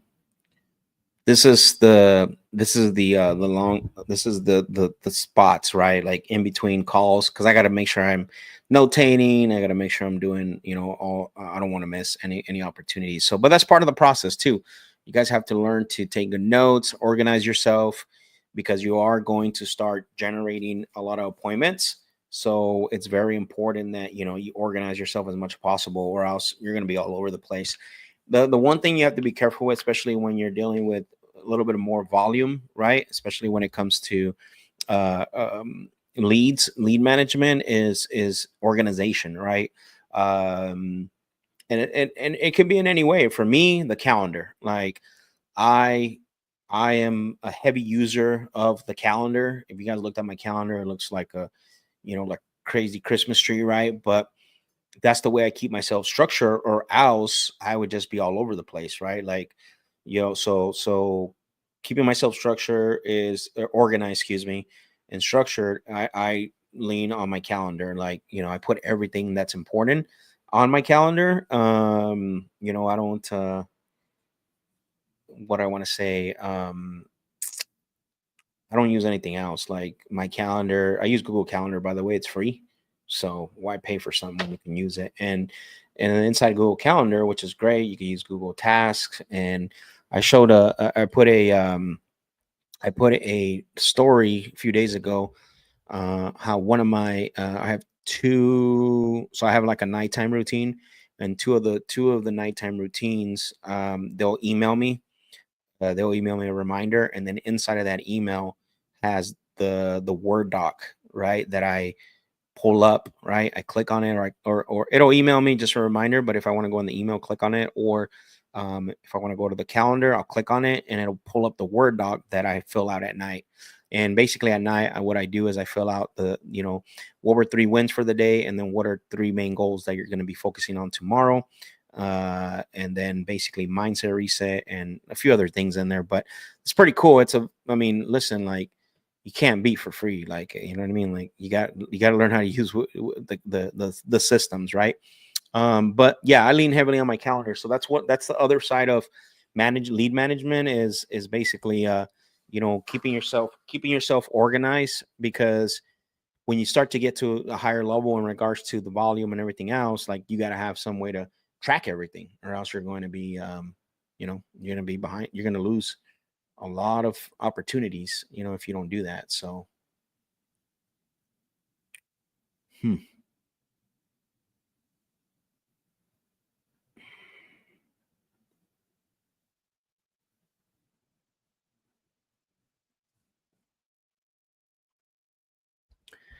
Boom, boom, boom, boom, boom, boom, boom, boom.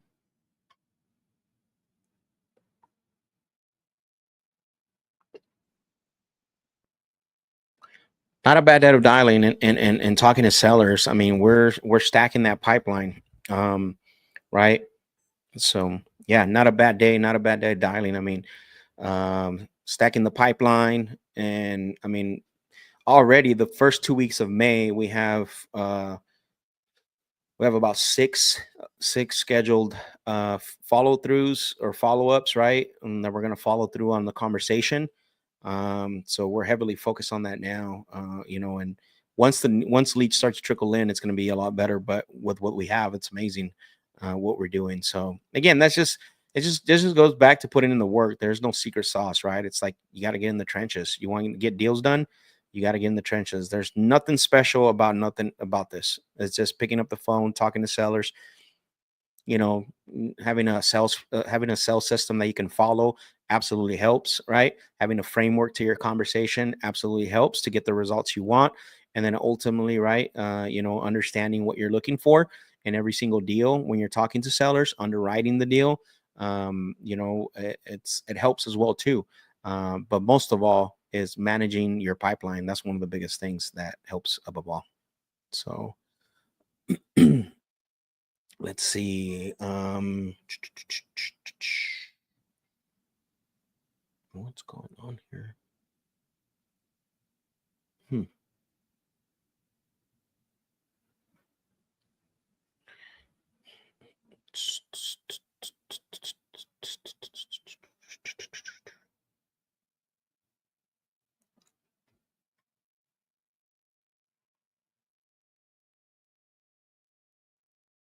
Oh wow. All right. So let's make a few more calls and see what we can have a few more conversations.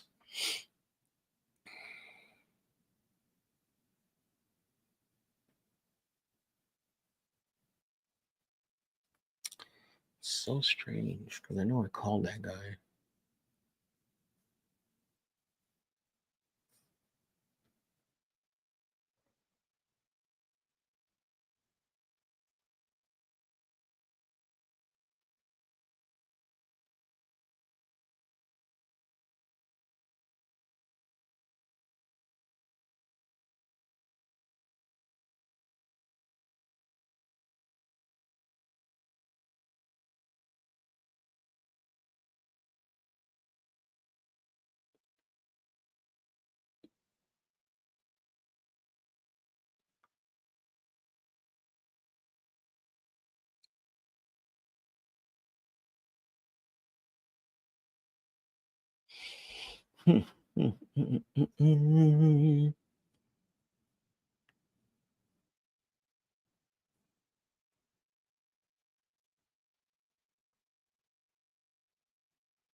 see.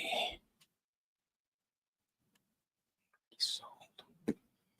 Already sold. Boom.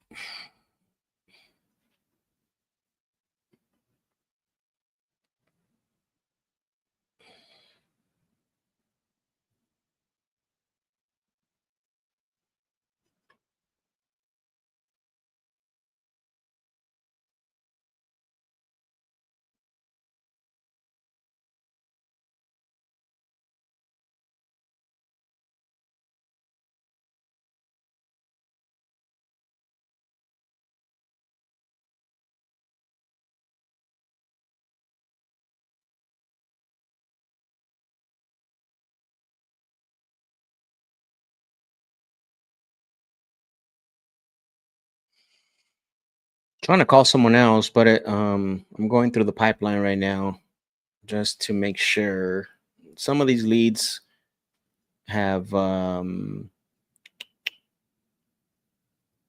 here we go.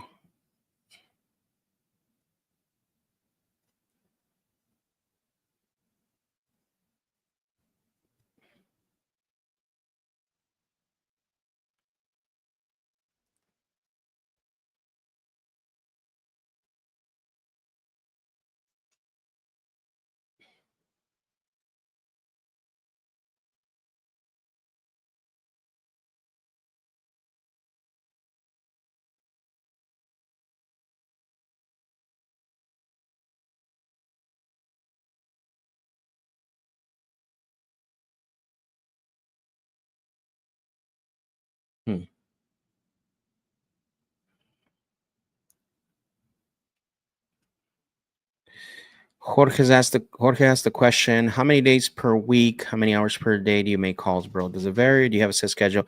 I have a set schedule. I actually talked about it yesterday, but I know you haven't. Let me show it to you really quick. I just want to make sure that I don't show anything that I don't need to. But this is going to be the schedule for the lives where I'm going to make calls. Let me just make sure I remove my personal things out of here. Okay, here we go. Perfect. Let me show you real quick, Jorge, because I showed this yesterday, but I know you weren't here yesterday, so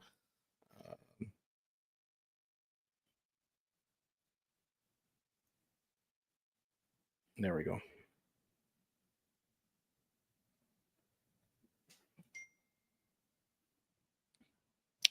So that's going to be that's going to be the weekly schedule for the live. Monday, Tuesday, Thursday, and Friday, right?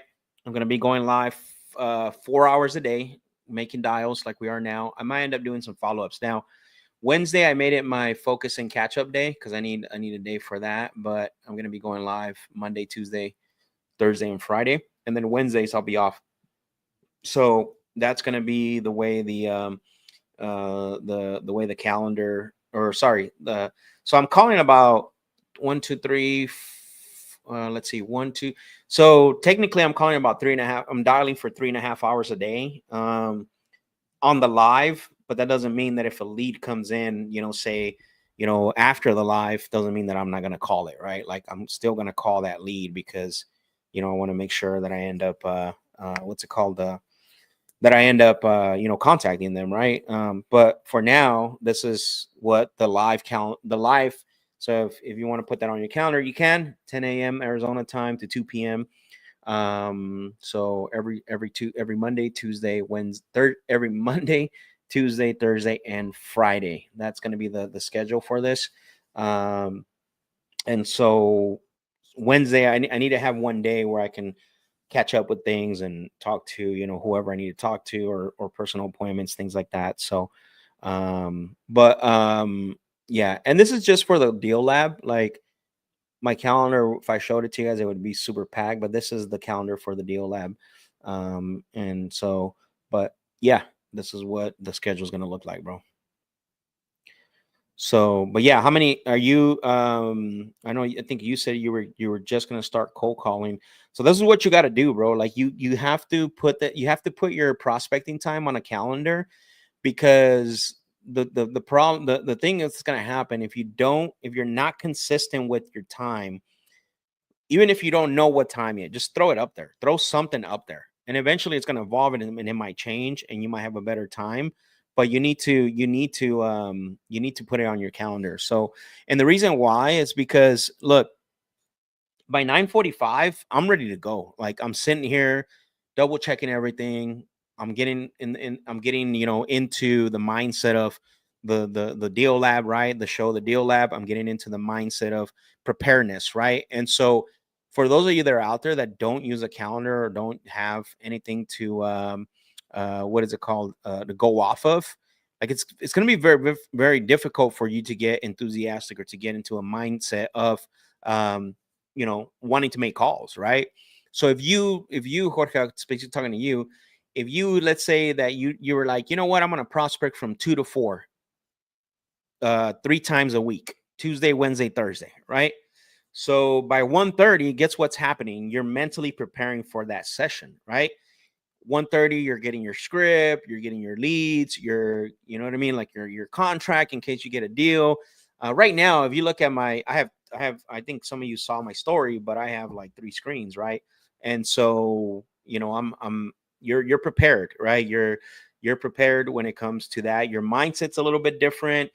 But if you're just waking up and it's like, oh man, it's time to prospect, let me get on the phones, like, you lose so much enthusiasm. And I'm not a big believer in motivation, but you lose motivation to make the dials. Your approach isn't the same, like, because you have to force yourself to decide what time you're going to call versus, hey, I know every single day, or I know 3 times a week I need to be focused and ready from 2 to 4, because that's the time that I'm going to be, that's money making activities, right?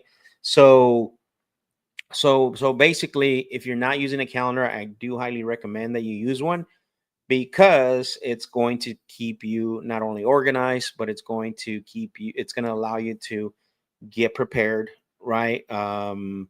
Mentally, right? When it comes to getting in the game of making dials and calls. Like, what I do doesn't just happen, right? Like, there's no way that anybody can just turn it on and make it happen. Like, there's got to be there, be prepared and all this. Like, it has to, there has to be like a shift. There has to be something that helps you to shift, make a mind shift, right? And so one of those for me is knowing what I got going on, for the next day, right? And like I said, at night at 7, what time is that? Watch, let me see. I'll tell you right now. And I know this is not directly right to your question, but it helps. At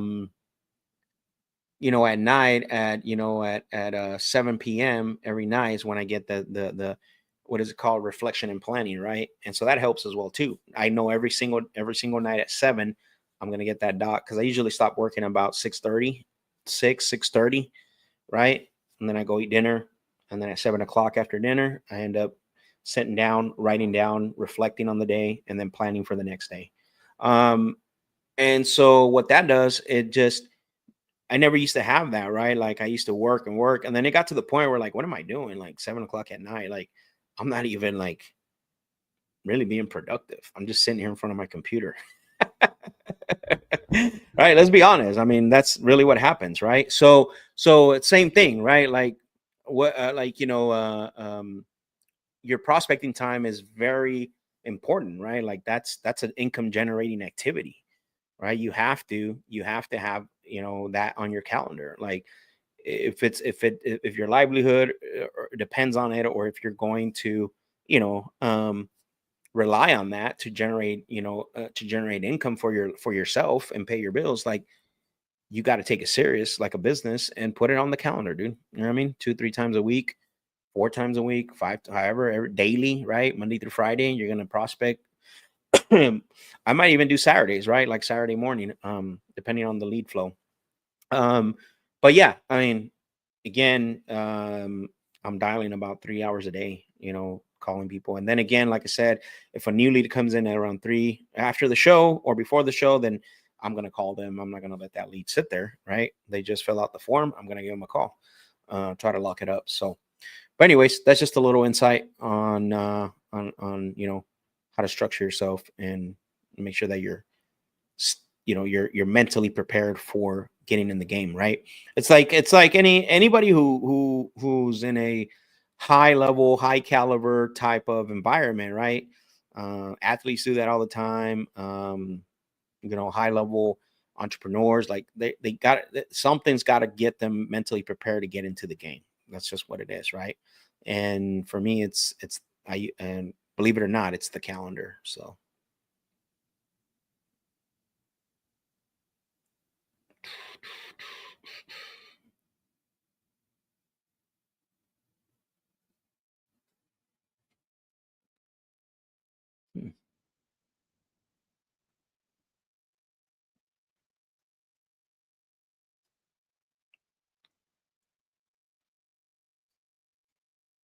Max, what do you think about the new regulations in Tennessee? I haven't read it yet. Send me the link and I'll tell you what I think. I think that was recent, right? Like within the last week or so, I believe. I saw somebody post about that on an Ovation deal or something. They were trying to hire an attorney for an Ovation, but I haven't read it, so I don't have no opinion on it. But if you have a link, I'll definitely check it out. Yeah, because I think this just happened within a week or two, so that's why I haven't had time to look at it. I'm usually pretty good about staying on top of about those things, but I think this one just recently happened within a week ago, or I don't know if it's law yet. I think it's probably going to be pushed to law, but from what I read a little bit, not necessarily the regulation itself, but whoever that individual was that was talking about it. But I definitely, if you have a link, send it. I'll check it out.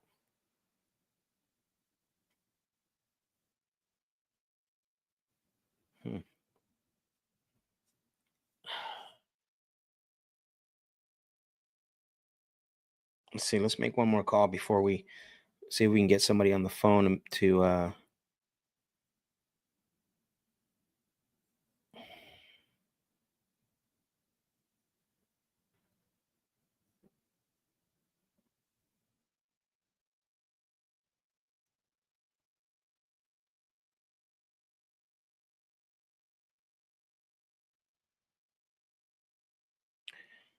Before we end the day today, let's see.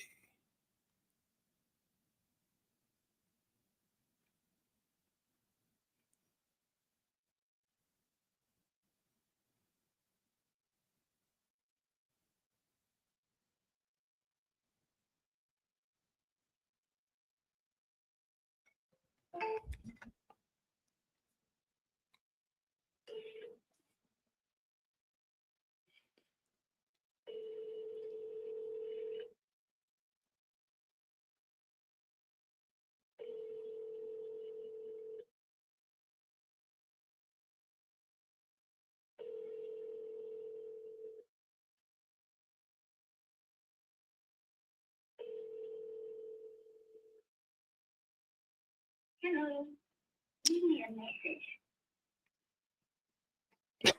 Wow, that was crazy. Hello. I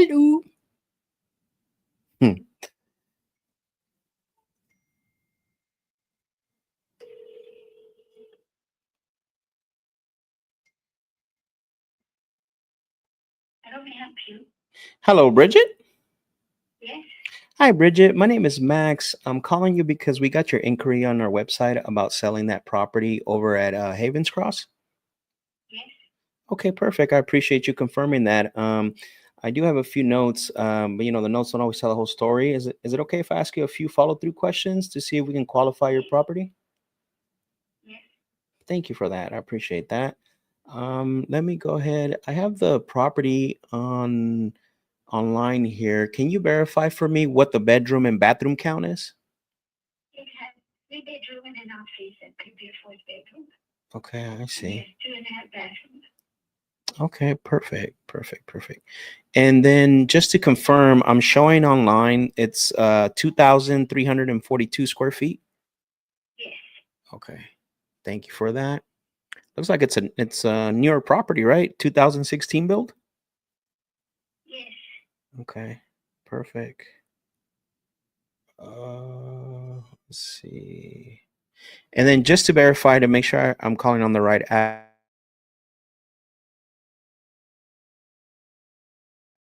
Okay, perfect. One thing I don't have, Bridget, is this a rental property for you, or is this your primary No, it's residence? not. The primary residence. Primary residence. Okay, perfect. Okay, so you currently stay there right now, I'm assuming. Yes, I am. Okay. And then Bridget, when you decide to sell, obviously not necessarily to us, will anyone else have an input in helping you make the decision? I'm sorry. Oh no, I was just asking, when you decide to sell, is there anyone else that's going to have an input in helping you make the decision? No. Okay. No. Okay. And not even someone you want to run an offer by just to make sure? Yeah, I know what I want. So yeah. Okay. I like that. Straight to the point. It's always good to talk to somebody who knows what they want. So and I only ask that because whenever someone's making a decision this big, there's often someone else whose input they at least want to hear, before they commit. And it sounds like it'll just be you yourself. Yes. Okay. And then out of curiosity, how long have you owned the property? Since 2016, we bought it new. Okay. Perfect. Was it built to custom or was it new build and you just bought it? It was new build. Okay. Perfect. Okay, since 2016. So I mean, you're hitting about the 10-year mark. So you're a little under the 10 years. That's not that long. What's got you thinking about selling already? I'm by myself, and it's kind of big. Kind of big? Yeah, I like the area. I like the house. It's just big, just for one person.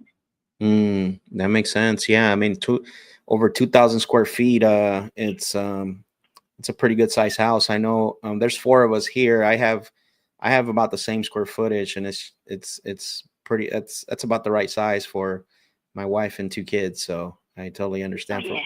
For one person, it would be a pretty big house. And then what have you tried recently to get the property sold? I put it on the market, and really haven't had too much success. I think it's a bad time right now to sell. Yeah, I see that you put it on the market back in December, correct? Yes. Okay. And did you get any offers at all when you had it on the market? No. Not even like lowball offers at all? No. Interesting. Okay. Well, I do see that it was. I told my real estate I will not take low ball. I told her what I wanted. And Yeah. Okay, got it. No, that makes sense. That makes sense. And so, I mean, you sound like somebody who knows what they want. I mean, just out of curiosity, what's if you didn't have to pay anything out of pocket or do anything to the property, what do you feel comfortable selling it for? I'm looking at 440. You're looking to get the same price that you had it listed for? Pretty much, yes. Very close to it, yes. Interesting. Okay. And what's stopping you from going back out on the market again? I'm just looking at what the market is doing. Got it. Yeah, I'm just a little confused because you had it listed, which I always tell everyone, if you want to get exactly what you want or maximize your equity, list it on the market. But if you want to, go a more convenience route, obviously you can do that. But you're wanting to go the convenience route, but still want the same amount that you had it listed for. I'm a little confused on that part. I'm sorry, I don't understand. Yeah, you're looking to get you listed it for 440, correct? On the market? Yes. Yes. But you didn't get an offer for 440, it sounds like. No. Got it. But now you don't want to go back out on the market. You're trying to sell it a convenience route? Well, see what's out there, what's the offer. Right. Well, typically what I can tell you is people that we bought properties from in the past, usually they sell to us because they want to select their closing date. A lot of times the property needs repairs. Some people are in financial situation, not all of them. Sounds like none of those apply to you. No, I'm just, I can stay here. It doesn't matter. It doesn't, not that I have to move. Makes sense. Makes sense. It's more of so it sounds to me like it's more of something that you're considering doing, but it's not like you have to do it, correct? Yes, correct. I see. Okay. Well, what if I could, and again, obviously I love to see if I can make it's a nice property, and obviously it's not going to need any work. Would you be open to talking about a way where I could give you, exactly what you're looking for? Yes. Okay. So, usually when I talk to people, I bring up two different types of solutions, right? One is a quick close option, which we kind of already uncovered that's not going to work for you because there's really not a need, more of out of necessity. It's more you're desiring to get something that's a little more less square footage. And usually people that are in that situation when there's necessity, they go with the quick close option, but we don't actually need to go that route because it is a faster process. The only downside is you do get a lot less money. That makes sense? Yes. Yeah. So, but we do have another solution that we offer in these scenarios, which is called our Flex Equity Program. Do you mind if I tell you a little bit about that? No, go ahead. Yeah. So usually when I present the Flex Equity Program, 8 out of 10 sellers have decided to go with that, and there's two reasons why. So reason number one is because it still gives them somewhat of a convenience of a quick close option, but then it gives them more money, right? Now, the only thing, it is a longer time frame when it comes to the process. It could be anywhere between 45 to 60 days. We can get you more money. That makes sense? Okay, I understand that. Yes. Yeah. And so then what happens is the way that works, right? Is we would in essence, right? Potentially we can come up to your asking price. We would take that property and then go and reach out to our vetted cash buyers or third party conventional qualified buyers that we have. And then we would see if one of those buyers would be ideal for your property, right? And the way we actually attract those buyers is by putting it on multiple websites and including the MLS, kind of like what you did, right? And that way we attract and the big difference from what you did is we actually handle the whole process. Only vetted buyers get to walk the property and do showings and things like that. Okay. That makes sense? Yeah, that makes sense. Yep. And so that is one way where we could potentially get you exactly what you're looking for, and the only thing is that the Flex Equity Program does require us to, again, go out and look for those better, get those better buyers and the third party qualified, conventional buyers that would want to, buy the property. Okay. Yep. So let me ask you this, in regards to the price point, is there any, I'm assuming you want to look at any of the offers besides the 440, like, I'm sorry? like, I'm assuming you wouldn't look at any other offers besides the 440? I'm pretty much say that yes, because that's what it said in that area anyway. Okay, so you're pretty firm on the 440? Yeah, pretty close, yes. Yeah. My only concern, right, and the reason I asked this, Bridget, is because you were already listed for 440,000, and because we're going to do a similar process, right? And so even though these buyers might be vetted, you didn't get any offer at 440. I'm just thinking more of being a little more flexible when it comes to the price point. I'm not saying that you have to sell it for, 300 or anything like that. Yeah. No, I'm just saying if we were a little more flexible, these vetted buyers would actually give us an opportunity, right, to get these vetted buyers to come in and buy the house. And the great thing about the Flex Equity Program, so one of the biggest difference from a traditional listing is that you don't have to pay any commissions, any fees, and we do all the work for you. That's something that I would consider, yes. I'm sorry? I would consider that, yes. Yeah. I So don't have to pay. Yeah. yeah, that's the big difference, because when the way you listed it, I'm assuming you were paying like what, 6% commission? Yes.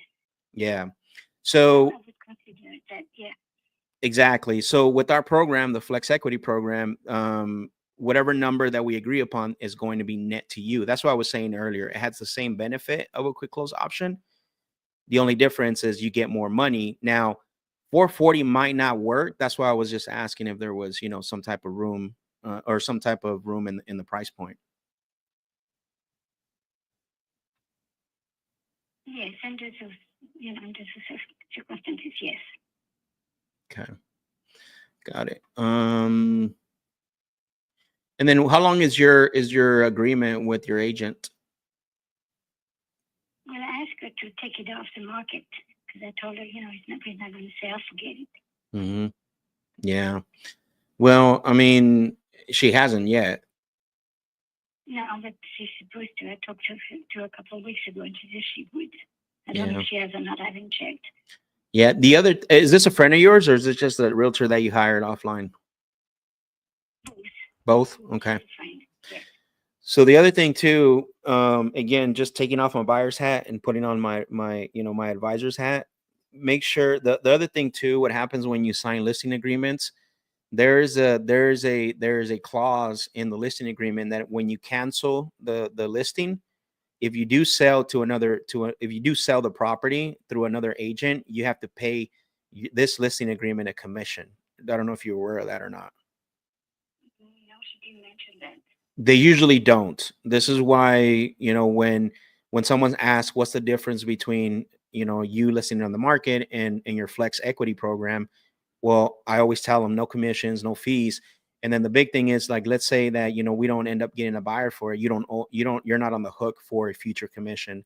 So you may want to check that with her. I'm just giving you advice. You may want to check that with whoever has the listing, because that's pretty normal, by the way, with a lot of the agents.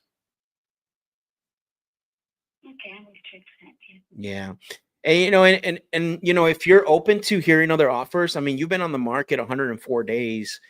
It just wouldn't make sense to go through our Flex Equity program at the same price, because you're not getting any offers, right? I mean, it's not really moving at that price point. I mean, there would have to be some type of difference, right, when it comes to, for that. So, I mean, it's a nice property. Don't get me wrong. I mean, I'm not trying to diminish the quality of the property. It's just the area is probably not really calling for, that price point, Well, it's growing. Say that again. It is growing. Yeah, no, for sure. I mean, this area is definitely growing. It's definitely the problem you're running into, and I'm looking at it right now, right? I'm going to give you just, again, taking off my buyer's hat, putting on my advisor's hat. You're competing against a lot of new construction, right? Even though yours is new construction, but you're competing against, I mean, right now there's 18 homes around you that were built in 2024 and 2025, right? And so when someone is shopping for a property and they're going to pay, 440, well, right now I can go and buy one for 418 that was built, in 2025. I mean, I'm looking at it right now. 4-bedroom, 3-bathroom, 2,280 square feet. So those are the things that you have to take in consideration, right? Is someone willing to pay $440,000 for a 2016 build, which, by the way, beautiful property that you have. I saw the pictures. Or am I going to go and pay $420 for a 2024 build, right? And so most of the time, 9 out of 10 times, they're going to want to go with, go buy the 2024 property. That makes sense? Yes, I would do that. Yeah. See, there you go. See, so we're on the same page. And so that's why it's been that's why I'm thinking you're not really, it is a growing community, but at the end of the day, you are competing against not only that section of 18 homes, but I mean, you have a few sections of, with brand new properties. And yeah. So what did you buy it for? What did you buy the property for? 340. 340. Okay. And Yeah. so I'm assuming there was financing involved, right? Through a bank? No. Okay, got it. Perfect. Well, that's good for you. Most people are not able to do that. You definitely can. Okay. So two things I like to do. I don't want to spend too much time on this because I know that I just wanted to advise you on a few things, but I know that it's still listed with the agent. So is that supposed to officially come off like today or anytime soon? In next week or so, yes. Okay. Would you be open to, have that conversation and just kind of, just do a full breakdown and, I can walk you through like looking at comparables and then seeing what a new price would be, even though let's say we're close to that at all after this listing comes down? Yes. Okay. So why don't I do this? Let me look here. Cause I mean, you pay 340 for it. There's no financing involved. Have you identified yet, like another like the other property you're going to move to? No, not yet. Okay, but I'm assuming the funds for this sale are going to be used for that, correct? Oh, yes, yes. Okay, got it.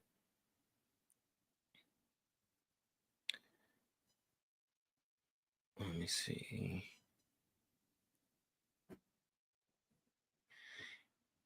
Yeah, I mean it's a nice property. It's just you're surrounded with. I mean, I can count just without even deep diving. You got 36, 46, 40, 46 brand new builds within your vicinity that people can have the option to buy anyways. um Let me see here.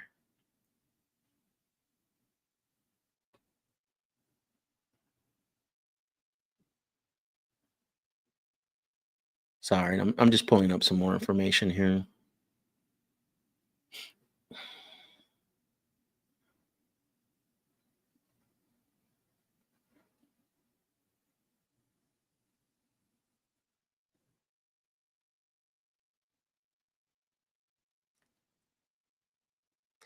Yeah, I mean a lot of the same properties that are built as the same year as built as yours.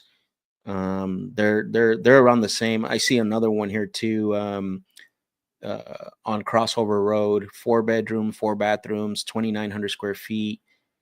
That's been on the market 99 days. They're asking 474, so they're pretty high as well too. Yeah. Yeah. Well, if you're open to the conversation, what I can do is I can put if you were me calling back to discuss this once the listing is off. When would you put that on the calendar to set up the call? Couple weeks, beginning of May. Would that be okay?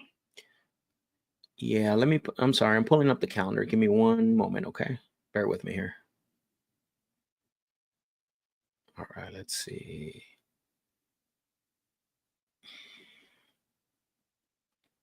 You're thinking like May 1st, will that work? That's a Thursday. Yes. Okay. So let me go ahead and go in here May 1st. And what around the same time would that work, or what time works for you better, morning or afternoon? Yes, that's a good time. This is a good time. Okay, perfect.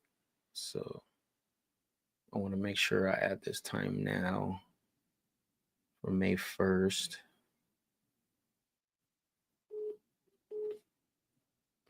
Okay.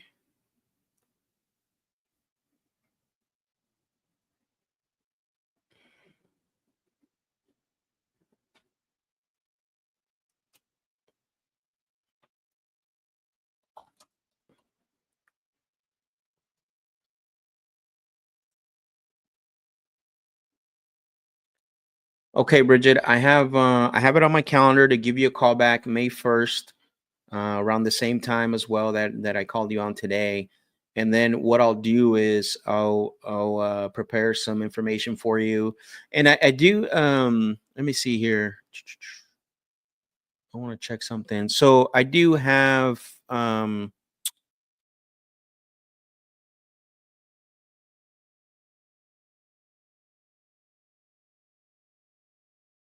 what I'll do is I'll put some before we once we meet, I'll send you some information over so you and I both can actually look at it together.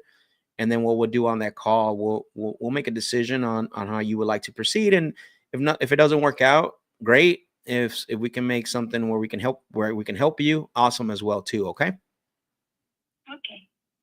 Okay, perfect. I will. Thank you so much. Yeah, of course. I have it set up. Call you May 1st, same time, and I will talk to you then. Okay. Okay, thank you. Yep. Take care. Bye bye. Okay, you too, brother. Man, dude, this is crazy.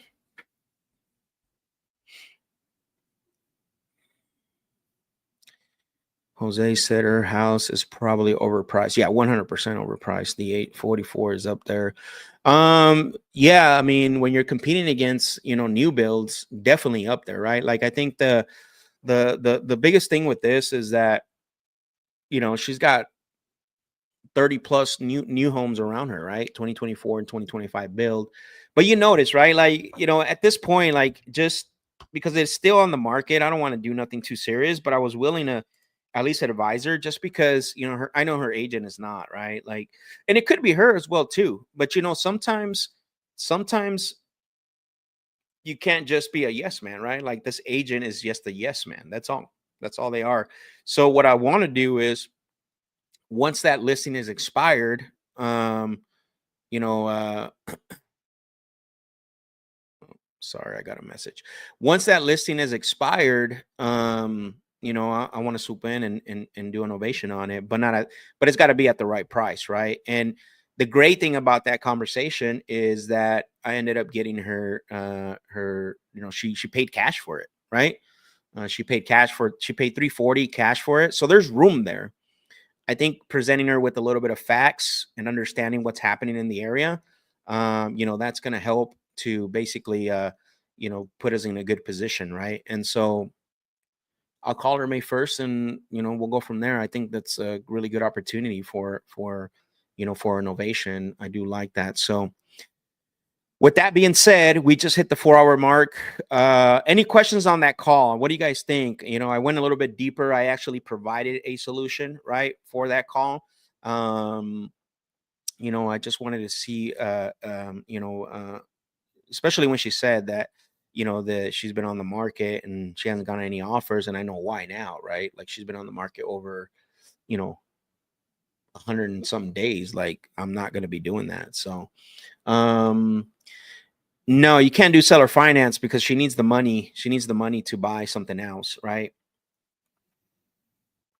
So you definitely can't do seller finance. Because she needs the cash. She needs the money to because she's downsizing. Yeah, she's downsizing, so she needs the money.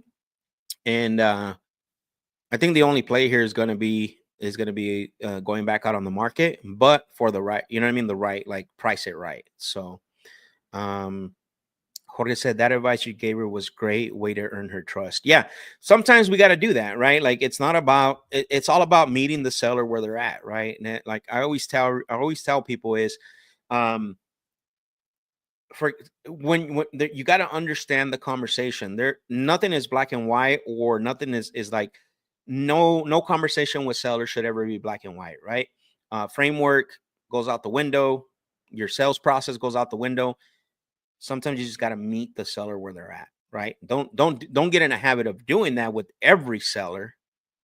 Notice what I said. Sometimes, occasionally, every now and then, sometimes you got to just meet them where they're at, so that way you're able to build that trust, right? Because if you try to just continue pounding your sales process, pounding your agenda, right, you're probably gonna break that trust, right? So this built more trust than me being satisfied that I was able to get through the process, right? And that's what you got to do sometimes. That's what closers do. That's what professionals do, right? Professionals don't just want to hear themselves talk and make sure that you get the point across regardless and say, man, I won, right? It's like you got to make sure that you got to sometimes meet the sellers where they're at, because that benefits them. And so, yeah, so good awareness on that, Jorge. So Cool, man. Great stuff today. We had a lot of calls. We set up a lot of follow-ups. Those are all this is an investment, right? Remember, everything we're doing is an investment. Nothing is in vain. Everything we're doing is an investment. We're starting to pack the calendar. Where it's going to get to the point where that thing is just going to start to vomit, right? It's just going to start to spill. We're going to get on, and we got like 10 appointments that day, right? So that's what we're looking for. That's what we're trying to do. And obviously the main goal is to get contracts. I think that, where it's going. So this is just going to get better. Listen, if you guys found value in this, share this with someone, tag me on a story, but specifically like this video, share it with someone, let them know what we're doing here. What you guys saw today, I don't know if anybody else is doing this besides the live calls. Like, I don't care about that. I mean, I do care, excuse me. I care about it, but everything we did today was like, you got to see a full blown, like actual, operations, right? Talking to my lead manager, talking to, Taylor, my campaign manager for the PPC leads, talking to sellers, right? We haven't even got started yet. We're going to bring in our dispo team and our transaction coordinator, talking to, again, look, guys, I'm starting over. Like, this is all just starting from scratch, right? I didn't say zero. I'm saying starting from scratch. And so again, this is a full experience, right? I've never done this before. I've always done just the live calls, right? But this is a little bit different. I wanted to give you guys a full-blown experience when it comes to what I'm doing here, so you guys are able to see, so you can take away, and then we're going to break these down into bite-size videos at some point. I don't think that's going to happen right away, but what I would recommend is go back, watch that first hour of this, and obviously that last call was great. Make sure that you come up with your own name. Don't be using the Flex Equity program, because that's already trademarked. So don't be using that. I would recommend you to come up with your own name for the novation. Stop calling it the White Glove Service and come up with your own unique name, right? And so for me, I call it the Flex Equity Program, right? Works really well, rolls off the tongue, and sellers love it. You hear her, she was like, oh, wow, what's that, right? Position it really well. And so I'm looking forward to that call. I think, we are definitely, I'm not getting happy ears, but, providing value for that seller. It's going to open up a door for future, potentially future business. So cool. This is it. I'm going to finish off here.